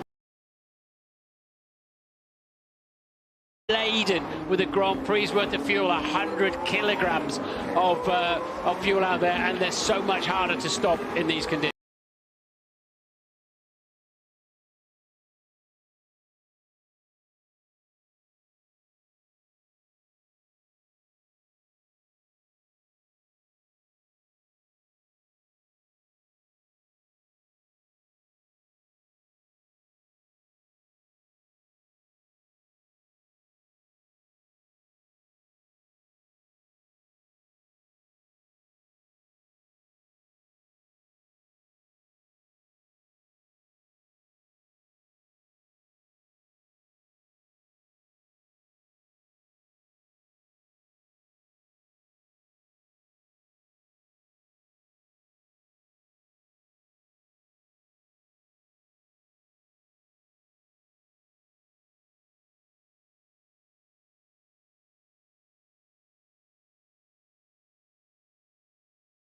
Grand Prix, his teammate Lance Stroll under pressure now from Max Verstappen, who slides down the inside and moves his Red Bull up into the top 10. Well, the gap was there. Stroll was taking it a little bit more cautiously than Verstappen really wanted to, and the Red Bull said, thank you very much, I'll come through. Yeah, Max is making these overtakes look very easy, isn't it? He starts plowing back through the field, and of course Lando Norris then in that big fight between McLaren and Alpine. Norris 5th, Alonso 6th. Let's have a look at the getaway from the start here. I thought Leclerc reacted the best and then just got a little bit bogged down in the next phase, and that's allowed Perez to come through, and Carlos Sainz and Lewis Hamilton nearly making contact. They do make contact somewhere about now. Just a little love kiss there, and yeah, it looks like it was wheel spin, wasn't it, after they got the car up and running and start shifting through the gears. So Lewis starts in second gear. Yeah, and as soon as he starts looking for a bit more throttle, then the really no traction control on these cars, of course. Yeah, they did make contact there. The stewards have noted this, or race control have noted this. Will the stewards then investigate it? Now, here's Max Verstappen. Oh dear. It almost went into anti-stall. Went absolutely nowhere, and it's at that point where it's very easy to get caught up in other people's incidents. Cuts across the inside of turn 1, and yeah, it just bogged down completely. It went nowhere in a hurry. Verstappen losing places on the opening lap of the Grand Prix for the first time this season. Let's look at his teammate Sergio Perez. Identical reaction time and a much better second phase there than Charles Leclerc. Yeah, and a nice clear run into the corner. So no further investigation on the Hamilton-Sainz T2 contact that we've been talking about. But look at these pair getting away now out front, aren't they? Already 4.5 seconds clear of Carlos Sainz is Sergio Perez. His best ever start in Singapore, and he's making very good use of it so far. I told you about these tyres. No grip. Okay, so what did Lewis Hamilton say about those intermediate tyres? Well, it's either a tyre pressure situation, or he's saying I should have been on the full wets. We can't fire these tyres up. We saw Max Verstappen taking to the runoff area on the inside at turn 1. The stewards have said that there's no investigation necessarily there to look at Max Verstappen for leaving the track and gaining an advantage. We're on board with Max Verstappen now. He's behind the AlphaTauri of Yuki Tsunoda. Let's head down to 10. Thank you, Crofty. Yeah, hello, Martin. Hello, everybody. It's from the pit lane where it's drying out slowly down here. Yeah, Max Verstappen with Yuki Tsunoda in his next up, and then it's Sebastian Vettel and Pierre Gasly ahead of him as he makes his way up the field. I believe that decision from Lewis Hamilton was indeed, Crofty, to start on the full wet tyres. Do you remember we saw, and Simon said there was that shot of Hamilton with no tyres on when everybody else had all their race start tyres on, and it was getting towards the point where they had to put them on. I believe Hamilton had wets fitted then, full wet, and I think the Mercedes engineers looked at everybody else and said, well, hang on, we'd be the only one on full wets. For Hamilton, that was his choice, he wanted it, and it looks like the team went against him. On board with Kevin Magnussen, who's got that damage to his front wing end plate. That's where it all happened for him, and where he lost a place to Max Verstappen. So, did Mercedes just say, we've got to run with the pack here, and we can't make a decision that goes against what everyone else is doing? Or were they intending to go with the intermediates all the time because they thought that was the best course of action. That was so close for both drivers to ending their race. They were touching there. It would have been very easy for either, particularly for Verstappen, to be looping around there, and got away with that. This is Albon into turn 7, tries to turn. And he did make contact. He did just back it into the wall, didn't he? But he's still running. So 2 minutes exactly, 0.875. That was the last lap for Sergio Perez. We're nowhere near in the territory for slick tyres as yet. Charles Leclerc is 9/10 behind him. Carlos Sainz in 3rd and dropping back a little bit, about nearly 6 seconds behind Sergio Perez. Lewis Hamilton in 4th. From Lando Norris, then comes Fernando Alonso, Pierre Gasly, Sebastian Vettel, who's now got Max Verstappen behind him in 9th because he's overtaken Yuki Tsunoda, who's in that last point-scoring position. So Verstappen then, yeah, P9 as you say, but pulling left down the pit straight, looking to keep those intermediate tyres a little cooler. Yep, we've had a safety car every single year, as we've been saying, on the Singapore Grand Prix. What's the betting, Martin? In these conditions, we don't get a single safety car at all tonight. It's not often the way it happens. George Russell has moved his Mercedes up into 17th place in the field, getting quite spread out here, as some drivers struggling to switch on the tyres and get the heat into them, just dropping back a little bit. Closest battle might be at the moment Sebastian Vettel and Max Verstappen, who's now within a second of the Aston Martin ahead of him. And there is that current gap between Perez and Verstappen, 21.5 seconds. Long way to go here tonight, though. We're only on lap 5 of 61 as Max's father, Jos Verstappen, looks on in the Red Bull garage, studying the action. And there's his son chasing after Sebastian Vettel down the Raffles Boulevard, the fastest part of this circuit. You've got to make sure your brakes are okay at the end of it and you can stop, otherwise those barriers come at you very quickly indeed. Is this why Alex Albon went round, I wonder? This is George Russell, yeah, turn 14, getting past Nicholas Latifi. Absolutely. So George then sort of making his way through, isn't he? And another one who really, as Toto said to me on the grid, desperately wants a safety car. Yeah, it would bring him very much into play here. Strategy tonight changes because we've got intermediate tyres. You now don't have to run 2 of the dry compound tyres as you would if we had a dry race without the intermediates. But at what stage can we go on to those slick tyres, if at all? Last night in qualifying, well, it was right at the end, Q3, when the slick tyres came out. But it just feels, well, a lot more rain has come down, a lot closer to the start of the action. 2 of the dry compound tyres as you would if we had a dry race without the intermediates. But at what stage can we go on to those slick tyres, if at all? Last night in qualifying, well, it was right at the end, Q3, when the slick tyres came out. But it just feels, well, a lot more rain has come down, a lot closer to the start of the action, and it's a lot more humid out there tonight as well. Max Verstappen getting himself lined up for a lunge on the Aston Martin there of Sebastian Vettel. And Verstappen has been mighty on the brakes. We've seen him come down the inside already several times and not lock his brakes up. That's where he's got such a lovely feel, hasn't he, on the wheel and the brakes like that, as Max, and he's going to need it if he's going to get through this pack. He's hunting for prey, is Max Verstappen, after losing 4 places on the opening lap, and the next prey for him is Sebastian Vettel, former Red Bull driver, of course, and in his last season in Formula 1. So this pair behind Vettel now, they're 3 seconds slower than the leaders. And that's why Verstappen will need to get pretty punchy and get through there quickly. Charles Leclerc, though, is catching Sergio Perez and has started to put in a fastest lap and is continuing to catch him on this particular lap as well, as we ride on board with Max Verstappen. The blinking rain lights ahead of him will tell him where that Aston Martin is, and Sebastian Vettel keeps him at bay. As you can tell, not drying out very quick. But useful for the pit wall to know, and for Lando Norris to be feeding back. So still greasy, still slippy because of that humidity keeping the moisture in the air and on the surface. Yeah, I mean, it took an hour and the track still wasn't really fully slick last night, a slick tyre last night. And it was nowhere near as wet as this to start with. So this is the closest battle on the track. Max Verstappen to within 0.7 of a second of Sebastian Vettel's advantage. Vettel gaining a bit on Pierre Gasly too.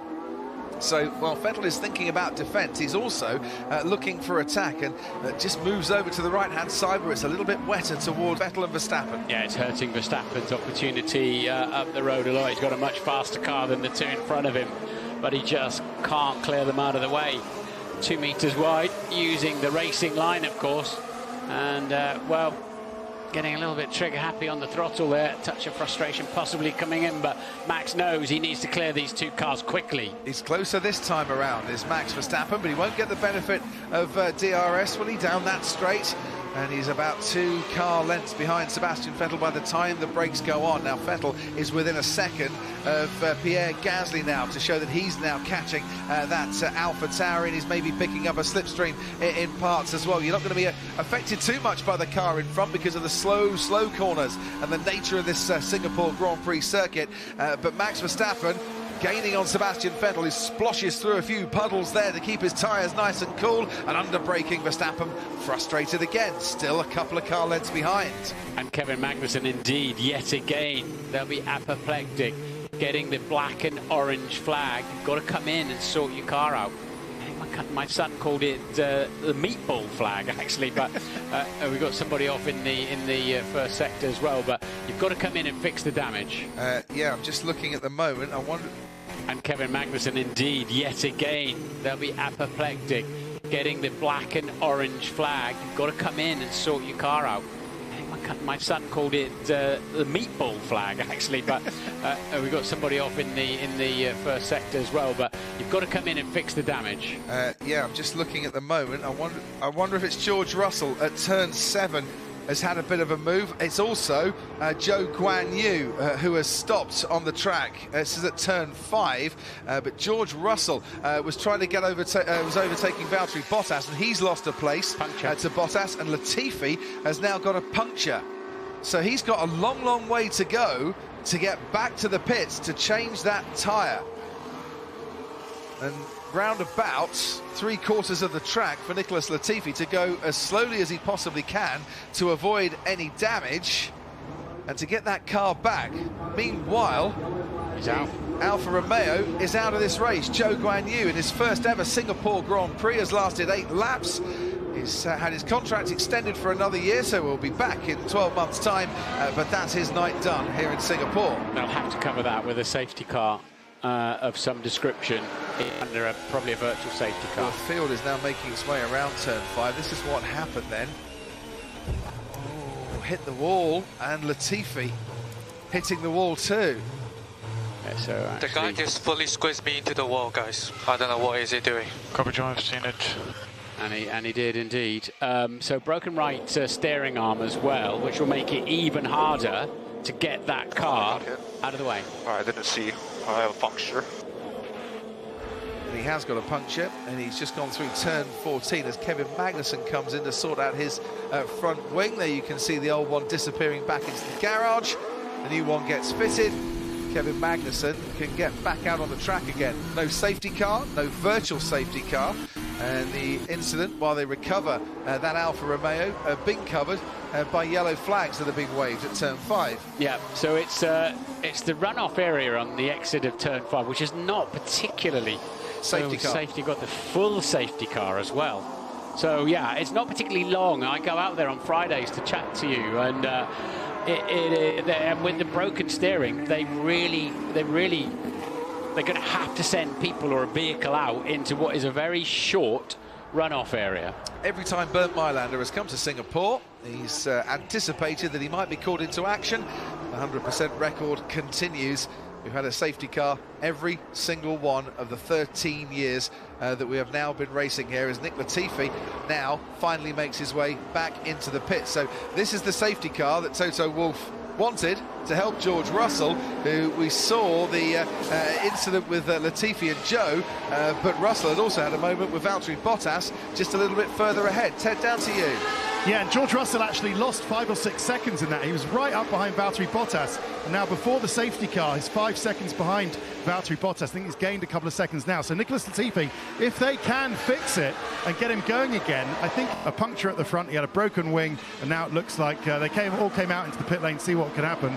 It looks like he is retiring from the Singapore Grand Prix. Nobody else coming in under the safety car. Somebody might have thought if they had a window, they might be able to put a new set of intermediates on and see what that could do for them, but nobody's doing that at the moment.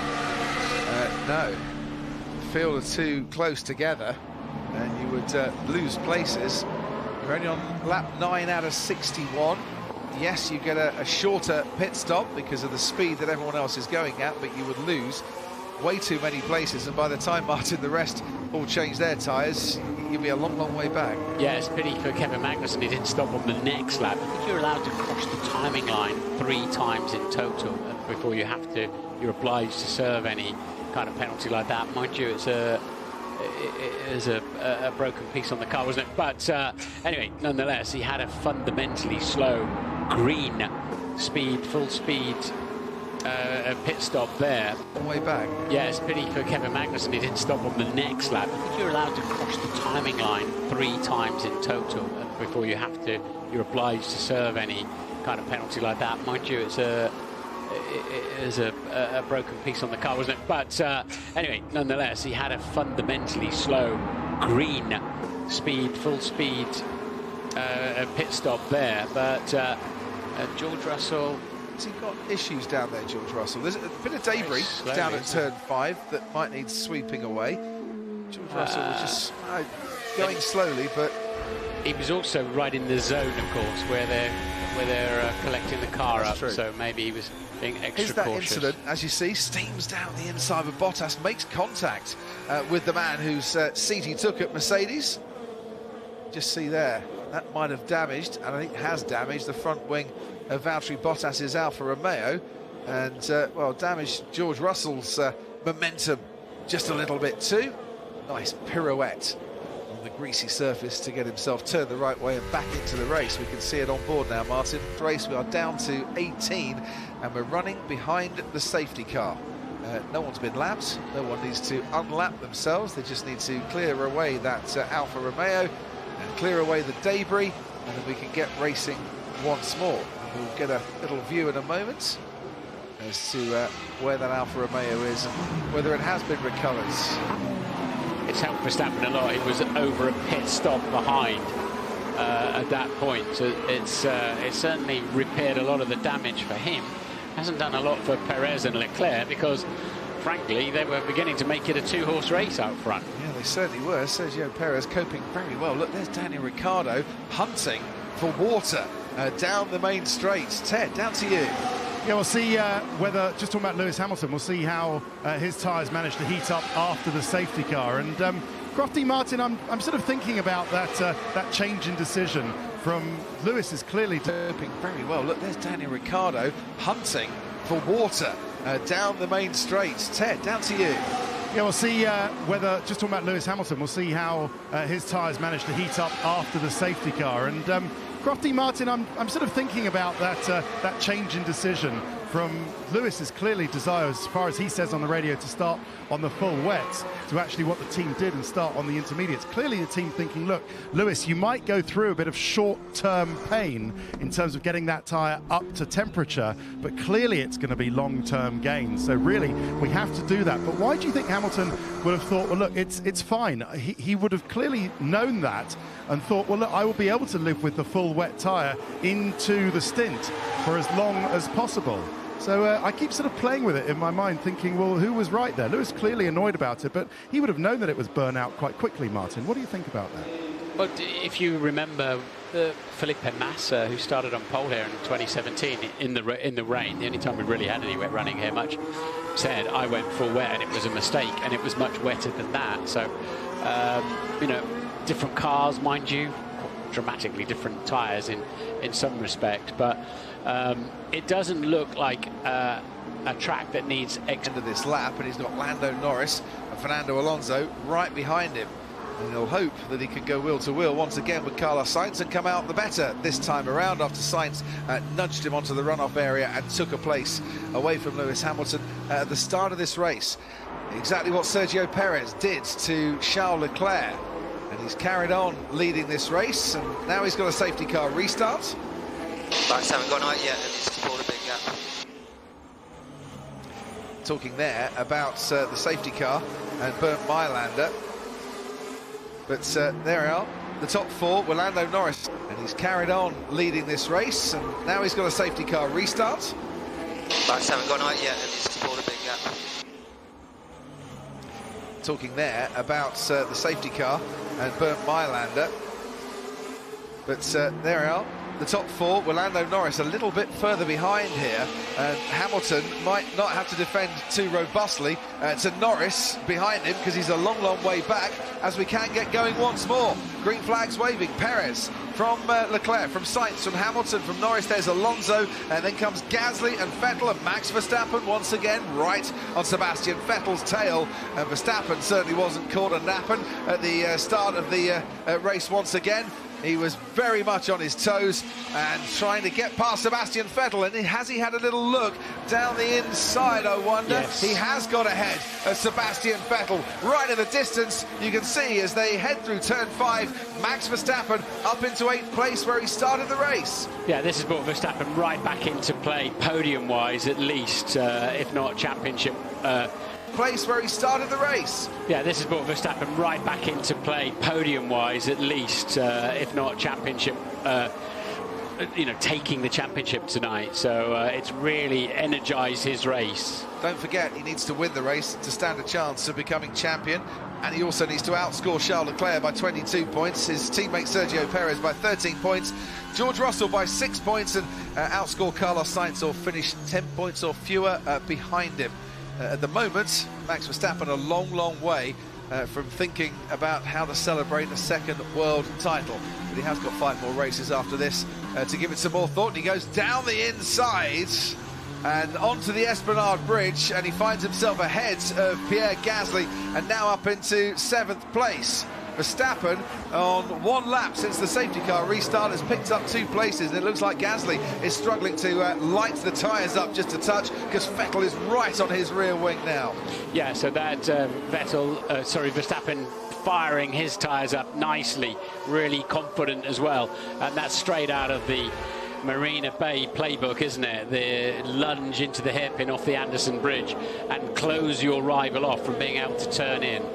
Yep, down at turn 13, Max Verstappen getting his man. The stewards are looking at the incident between Verstappen and Magnussen. Magnussen showing a black and orange flag for damage to his car. Well, they're looking at that for causing a collision. They're also looking into the incident that took Nicholas Latifi and Zhou Guanyu out of this race. So race controllers handed both of those incidents over to the stewards for further deliberation. Yeah, I think Nicholas pretty much put his hand up there, didn't he? I didn't see him, I didn't know he was there, and he did indeed squeeze him in the wall.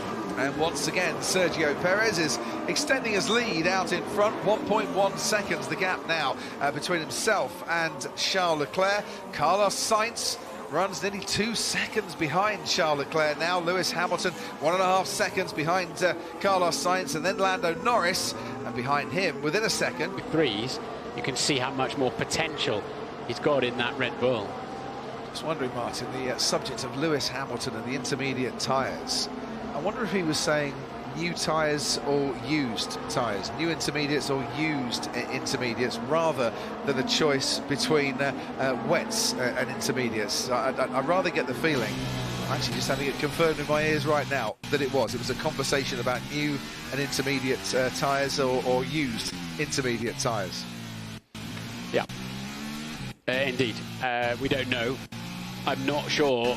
In this phase, on this track, the Mercedes is all that fast anyway, frankly.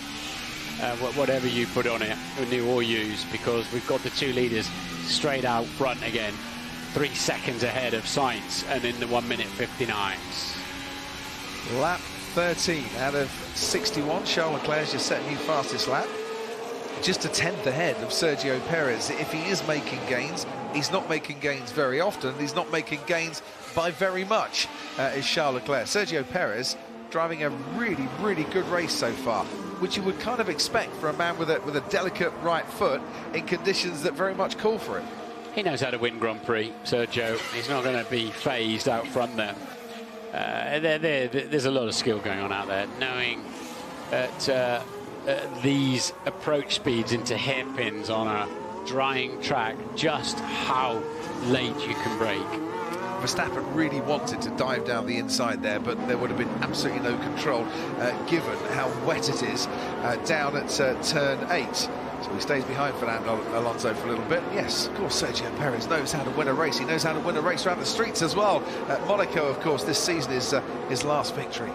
Yeah, but lunging Alonso that far back would be like trying to take a pot of honey off a grizzly bear, wouldn't it? Basically, he'll not be yielding too much. You might get a hand on it, but it might be the last time you do. So Verstappen will just have to bide his time a little bit more. Hamilton a lot closer to Carlos Sainz after the restart than he was in the first 2 or 3 laps of the race once Sainz had got past him. He seems to be gaining a little bit on the Ferrari in stages of the track. He'll not be yielding too much. You might get a hand on it, but it might be the last time you do. So Verstappen will just have to bide his time a little bit more.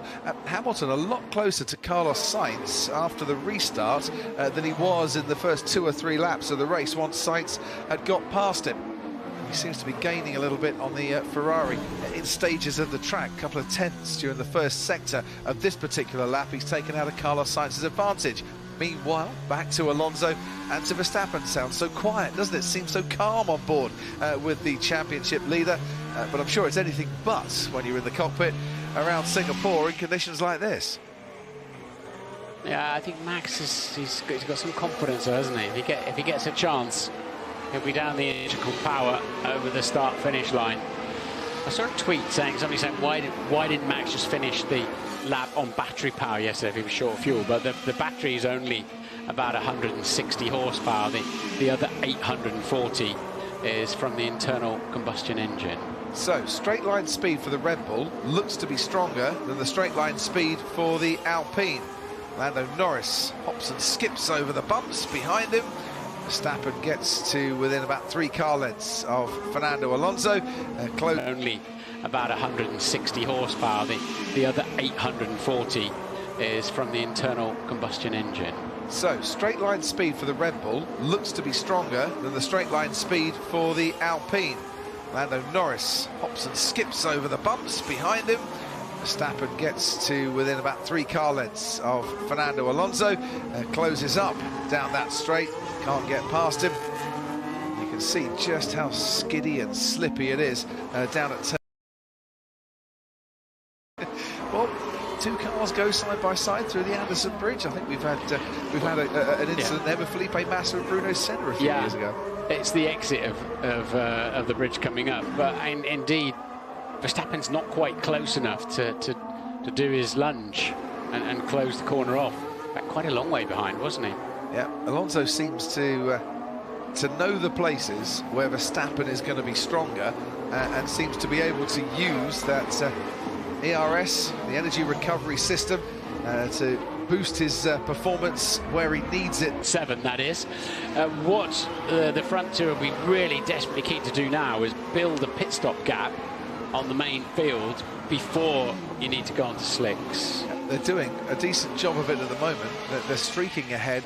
2 will be really keen to do, as we hear there's no further action between Verstappen and Magnussen, causing a collision. Lap 1, turn 7, that is.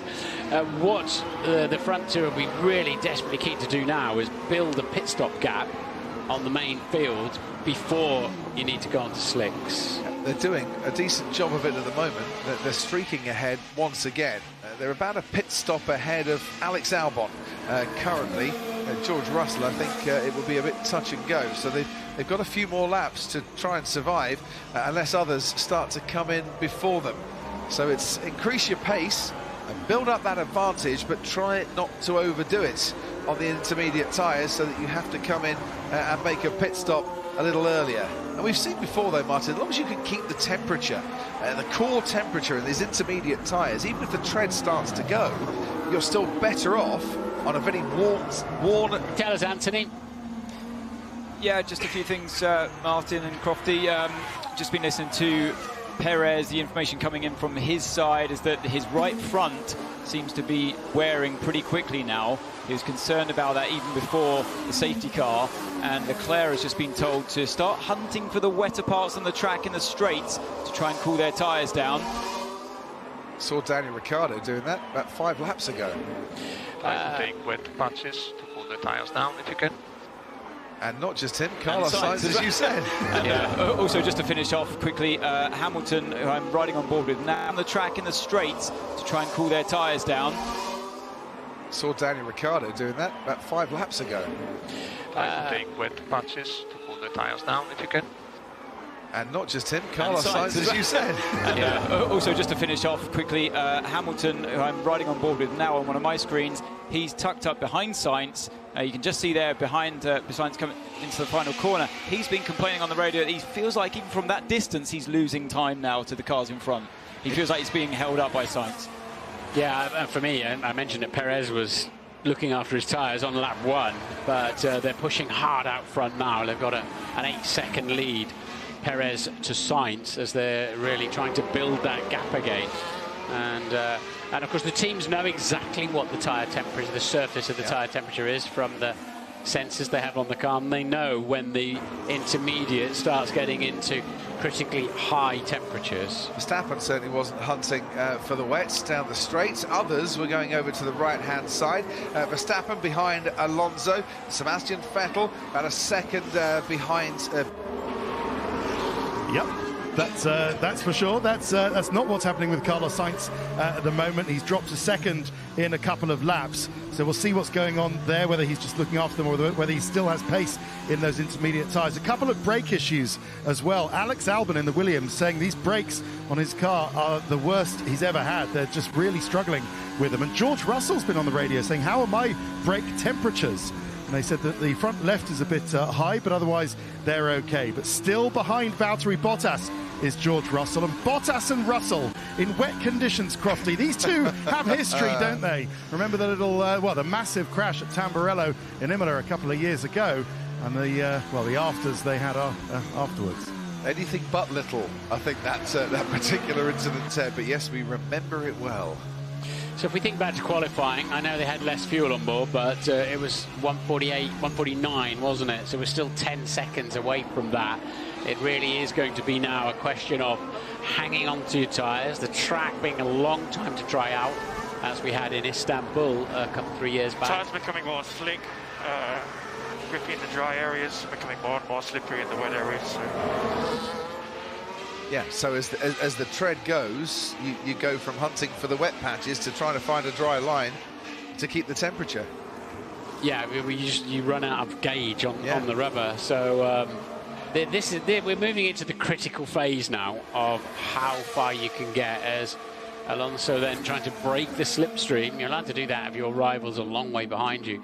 Break the slipstream of Max Verstappen, and of course this pair now are already 19 seconds again off the lead with a 27-second pit stop. So whilst it played into Max's hands, it's quickly sort of unfolded in the wrong direction again for him. It certainly has. It took him 11 laps to get back to 8th where he started this race, but he had problems and troubles off the line, lost 4 places on the opening lap, has since made those places back up, but he's run into a roadblock that is pit stop. So whilst it played into Max's hands, it's quickly sort of unfolded in the wrong direction again for him. It certainly has. It took him 11 laps to get back to 8th where he started this race, but he had problems and troubles off the line, lost 4 places on the opening lap, has since made those places back up, but he's run into a roadblock that is Fernando Alonso.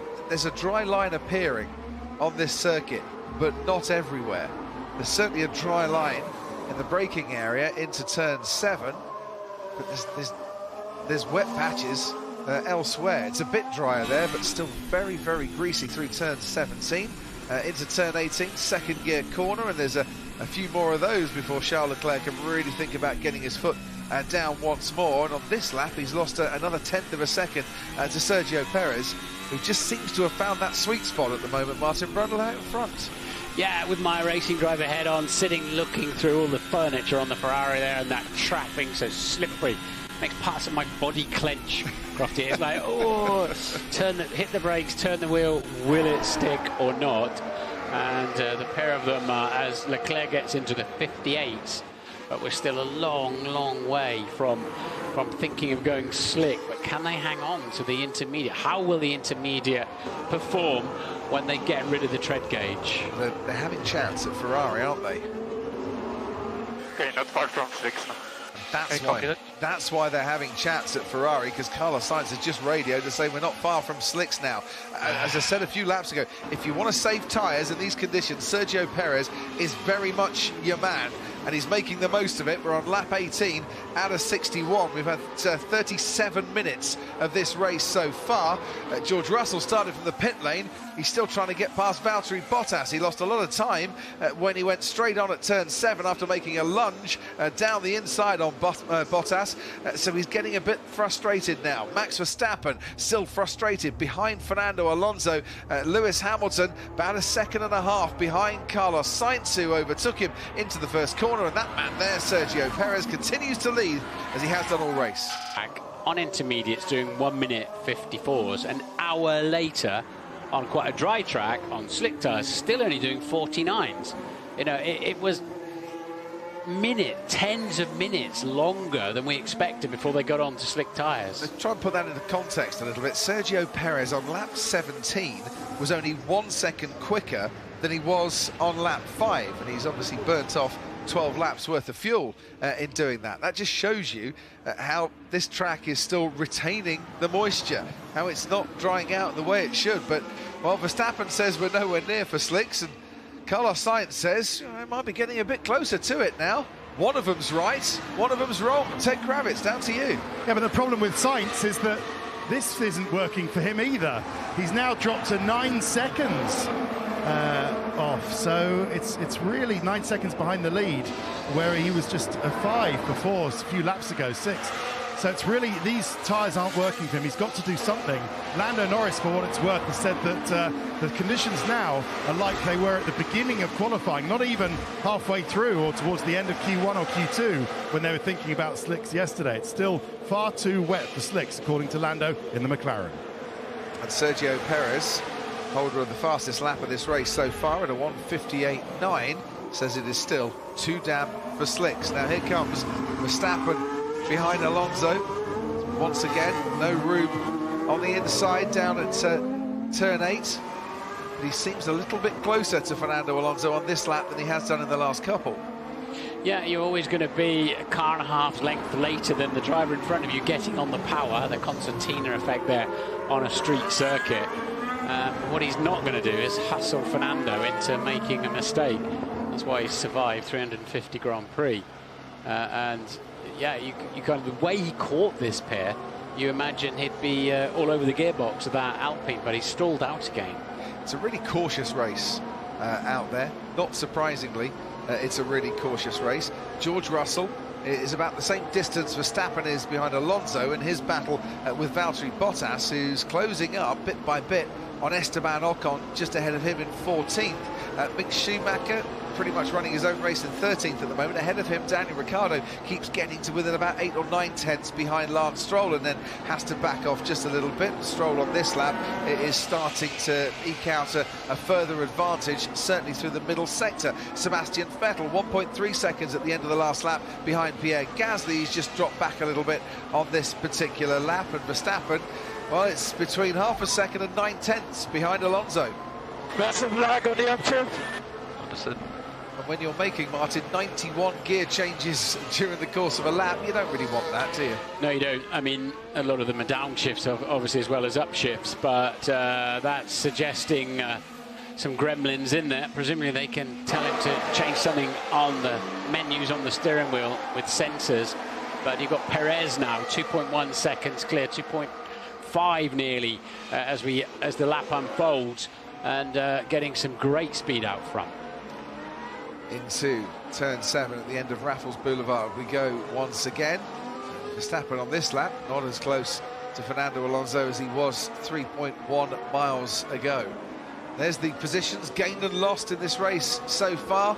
Sebastian Vettel, Daniel Ricciardo and George Russell, the big gainers in terms of number of places. Ocon up 3 places in this one. Kevin Magnussen, because he's had to have come into the pits to change his front wing, losing 9 places from where he started in 9th. So the gap between Perez and Gasly in 8th is 33 seconds. And it's dry line because I cannot see any on the car. So at the moment they're slowly appearing, but not very clear from our side either. Yeah, it can take a while for the slick, to be honest. Yeah, copy that. Interesting, isn't it? So with the lights on the track and all that, well, all he's seeing is a shiny surface. He's not seeing the dry part. It looks so much clearer from the camera. What an interesting radio call as Perez once again deep into the 158s. But it'll be a brave person who goes first to slicks here.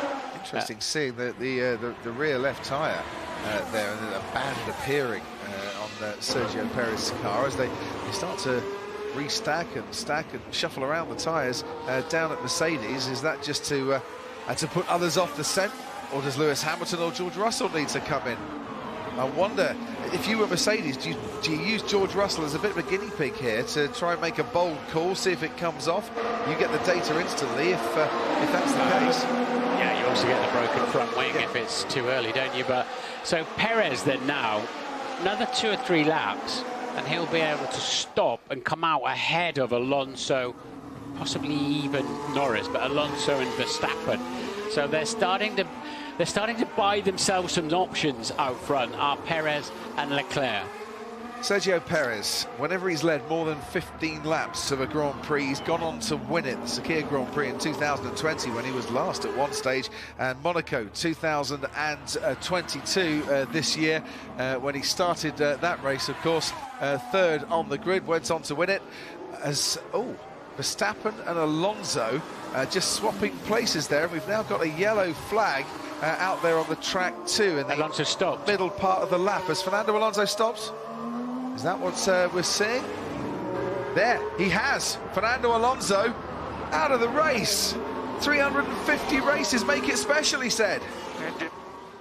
Engine. Copy.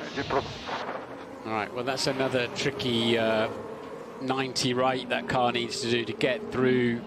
So we've got to be looking at safety cars again now. And this means a myriad of pit stops. Well, Perez and Leclerc have just gone through to start another lap, and we're under a virtual safety car. Sainz and Hamilton behind them are just coming up now to the final couple of corners. Such a shame for Fernando Alonso. 350 Grand Prix, and it ends in a DNF and a retirement. Sainz and Hamilton stay on this lap, on to the next lap, and haven't come in to the pits. And we can see now what happened with Fernando Alonso. Yeah. Motor cut out, broken. It's not smoking, is it? But he's lost power, he's lost drive, and takes it down the escape road. That's released Verstappen. Is it too early to take a risk on slick tyres? You know, if you do a poll of those drivers out there, it sounds like it is, doesn't it? Look how wet it is. That's the trouble. You go slightly offline, and that's on Inters. You go slightly offline, and you'll be straight in the wall. Well, Yuki Tsunoda nearly hit the wall, taking some time to get going. And then I think that was Ricciardo and Schumacher, or Stroll, Ricciardo and Schumacher coming through, as now George Russell is going to make a pit stop. Ted Kravitz. They had to take it. They had to do something because Russell was going nowhere behind Valtteri Bottas, fighting for P16. So it's a good stop. Slick tyres, It is slick tyres. The mediums, the yellow mediums on there. I didn't think it would matter about what compounds we're talking. So many races, Crofty, we talk about softs and mediums and hards. I didn't think we'd have to bother with that. But they are the mediums for those who like to keep that going. Okay, George, good luck with this. Let's see how he goes. But they had to do something because he was going nowhere, stuck behind. Mercedes have rolled the dice, and is it going to come up with a double six, or is it going to come up with a not very lucky 7? That was great car control from George Russell there, Martin, to keep it away from the barriers. Yeah, the trouble is he's Okay, Max. So Russell has just pitted for a medium tyre.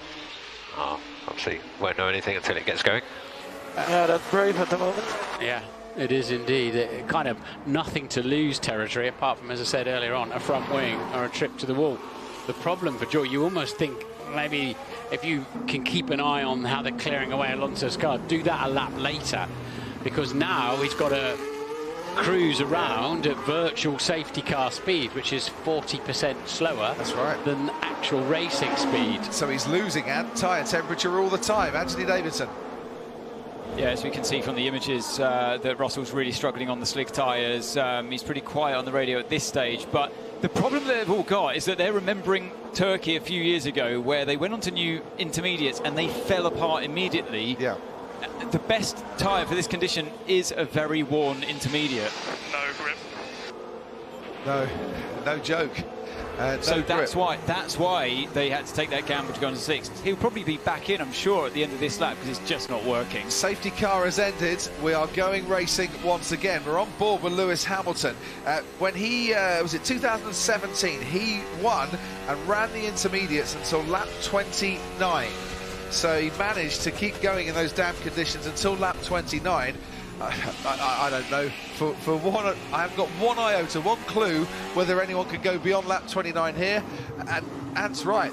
Turkey, the new intermediates, fell apart. Lance Stroll was doing brilliantly until he made his pit stop. Yeah, on this kind of surface, you can grain them up because, you know, they've got a lot more grip, they've got a lot more rubber, and you can take them the other side of the window. So it's hanging on to them. And, well, let's see what George does with those tyres, but it's going to be very indicative for everybody.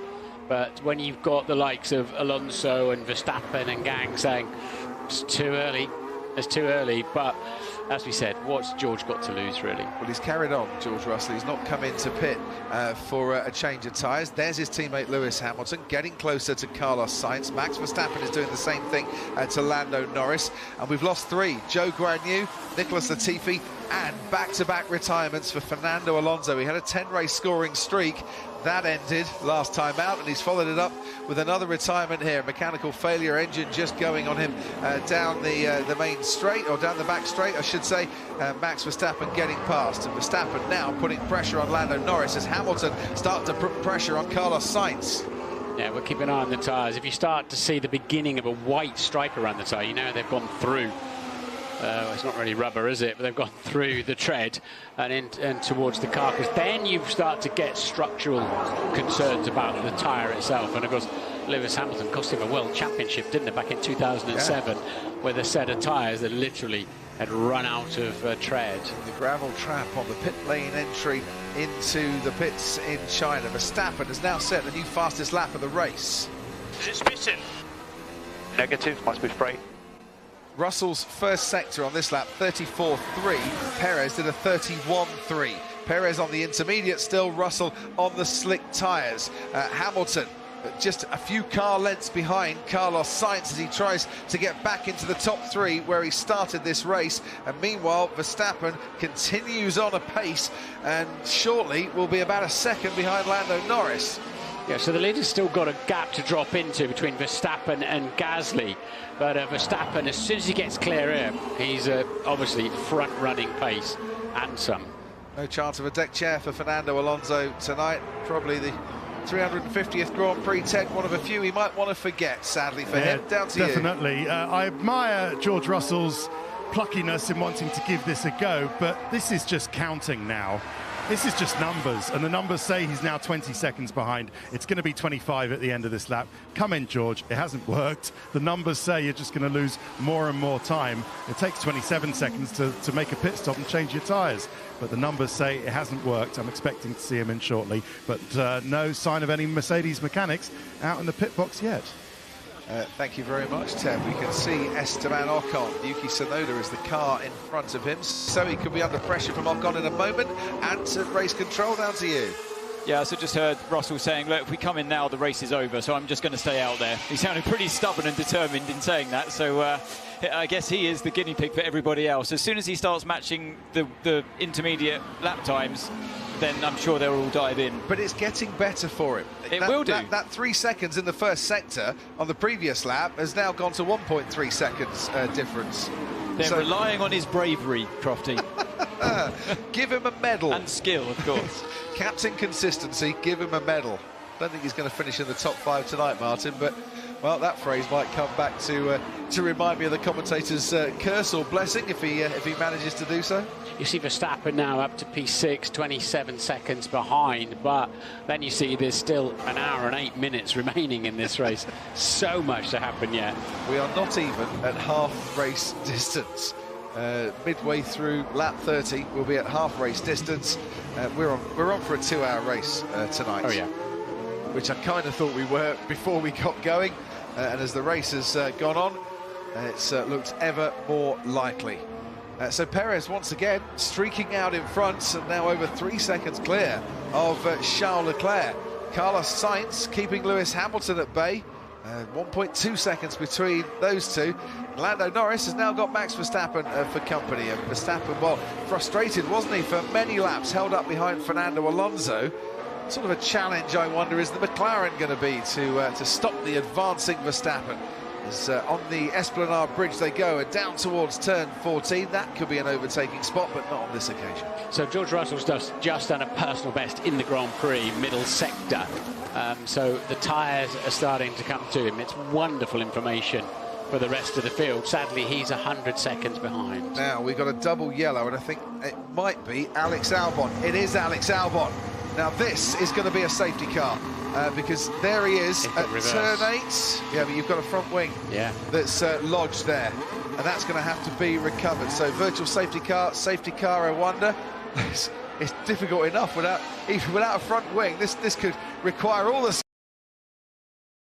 skill of Alex Albon to get that Williams back to the pits.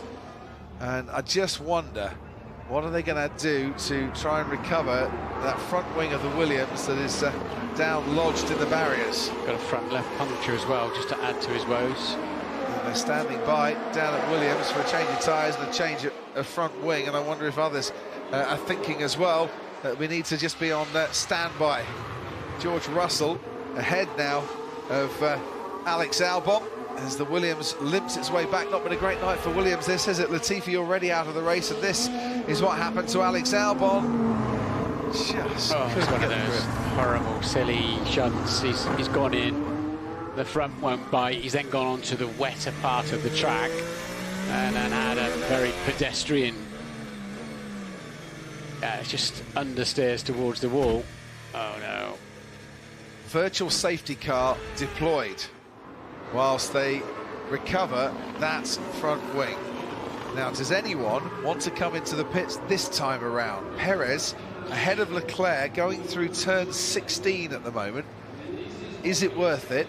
Or given the way that Perez is streaking ahead every time we go green, going through turn 16 at the moment, is it worth it? Or given the way that Perez is streaking ahead every time we go green again? Yeah, I tell you what, it'll be a very short virtual safety car, won't it? It's a matter of picking up a front wing. So if you're going to do it, you need to decide now. Anthony Davidson's just told me at race control, he's told the team the final sector not ready for a change of tyres yet. George Russell was starting to give the team some very useful information as to just how it was on the slick tyres. Leclerc's been told to stay out as well. Everyone's staying out, except Alex Albon, Ted Kravitz. And just a moment ago, I saw a set of slick tyres out at Williams, just out the corner of my eye. I can't actually see it. Oh, no, I think the engine's off. No, the car's been dropped down. No, he's still got a red light. I think there's too much damage. No, they're giving the cut sign. Oh, dear, poor Alex Albon. 2 weeks ago, while everybody else was doing the Italian Grand Prix, this guy was on a ventilator. Remember, after an appendectomy led to some complications, and they couldn't resuscitate him, had to artificially ventilate him. He was on a ventilator, and he's done so well to get back into this weekend. They did have slick tyres available for him. I think they have pitted them, Crofty, if you can see on the pictures. Yeah. But, yeah, it's too much damage to that Williams. And that's out. That's no points, nothing. Two DNFs for Williams today. The pack-up goes to Japan for them. The track is clear, virtual safety car has ended. I wasn't sure of the timescale there, but I hope that it had ended after those marshals had recovered the front wing. Yeah, I think we have to assume that was a delayed piece of footage, don't we? Yeah. Otherwise, the track wasn't really ready to go. 700 volunteers, marshals and officials, crane operators, etc. here on duty at the Singapore Grand Prix, 202 of which are female as well. Thanks go to everyone involved who give up their time for this and every other race to make sure that we can go racing, and doing a splendid job so far this weekend, and I'm sure they will to the checkered flag as Max Verstappen just gets out of shape a little bit in his pursuit of Lando Norris. He's not looking quite as calm riding on board this time around, Martin, as he was earlier in the race. No, they've got all the grip of oiled oak out there at the moment. There is no tyre for this particular track condition. Nothing's quite right. Just losing so much time behind this guy. It's really slow. Yeah, Hamilton, if he could be released, then who knows what might happen, but he can't get close enough to try and make a move, despite Sainz struggling. And look how Sainz is struggling. I know it was a virtual safety car, but he's 15.5 seconds behind his teammate. Yeah, but you can see just off the racing line, as Alex Albon found out, but in a lot of key areas, you know, if you do lock a front tyre, and we've got somebody else off. Must be to keep the car on the road. They will come in, yes, but I'm 5 seconds off the pace. One Alpine out and one Alpine off the track, and this time Esteban Ocon down at turn 13. Looks a bit smoky, doesn't it? It looks like it's more than... I mean, it could just be because there's no air going through the car and just the heat coming off the car. Is that coming from underneath the engine cover or the right rear brake? I think it looks sort of a little bit terminal, doesn't it, in the engine department? But let's see. Was that just coming off the brakes? It's just coming out. It looks like it's coming out of the vents. Bonnet. Oh, failure. Yeah. Guys. Yeah, sorry guys, that was 3 laps, there was a weird sound, but... Not a great night for Williams, not a great night for Alpine. Double retirements for both teams, sadly. And another car out of this Singapore Grand Prix. We've lost Esteban Ocon, Alex Albon, Fernando Alonso, Nicholas Latifi and Zhou Guanyu, leaving us with 15 cars out on the track, 14 of which are still on the intermediate tyres, one of which George Russell would like to get enough racing laps in so he could get some heat to those slick tyres. But let's have a look.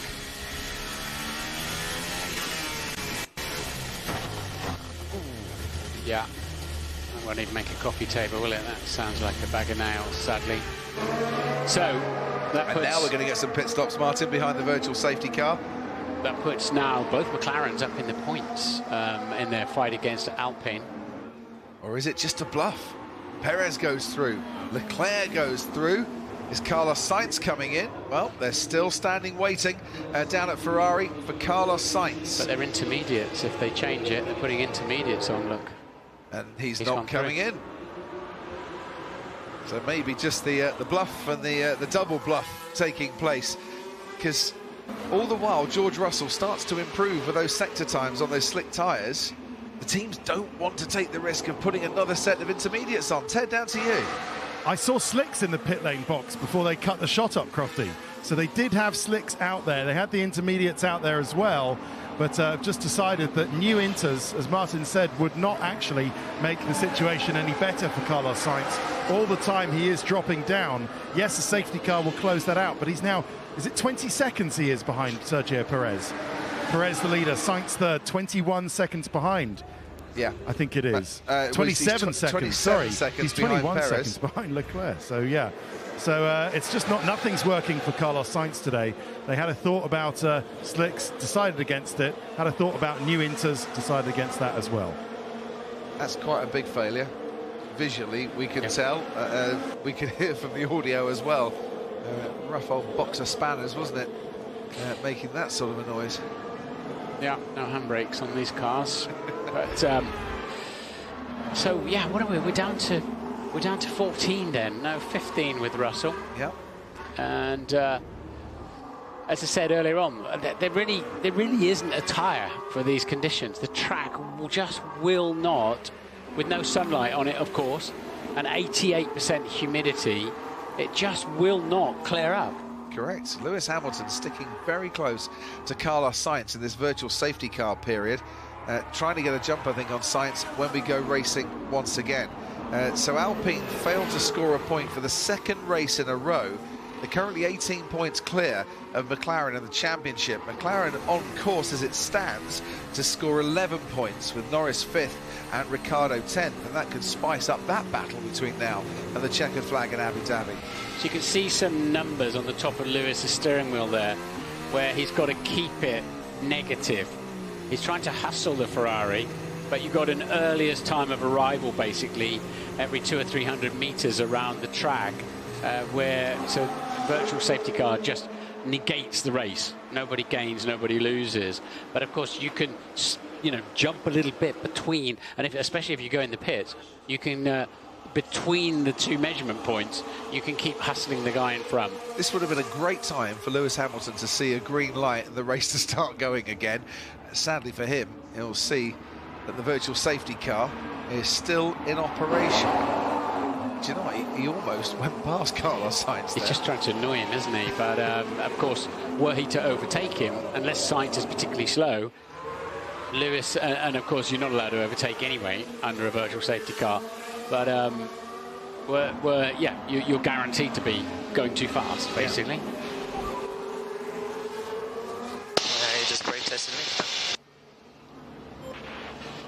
Hamilton saw that the other way round. Sainz going too slow down the straight. If only they had brake lights on these cars, Martin, we'd have been able to see to what extent Carlos Sainz was applying the brakes. Virtual safety car is ending. Now you've got to get ready. Yeah, it's a random program.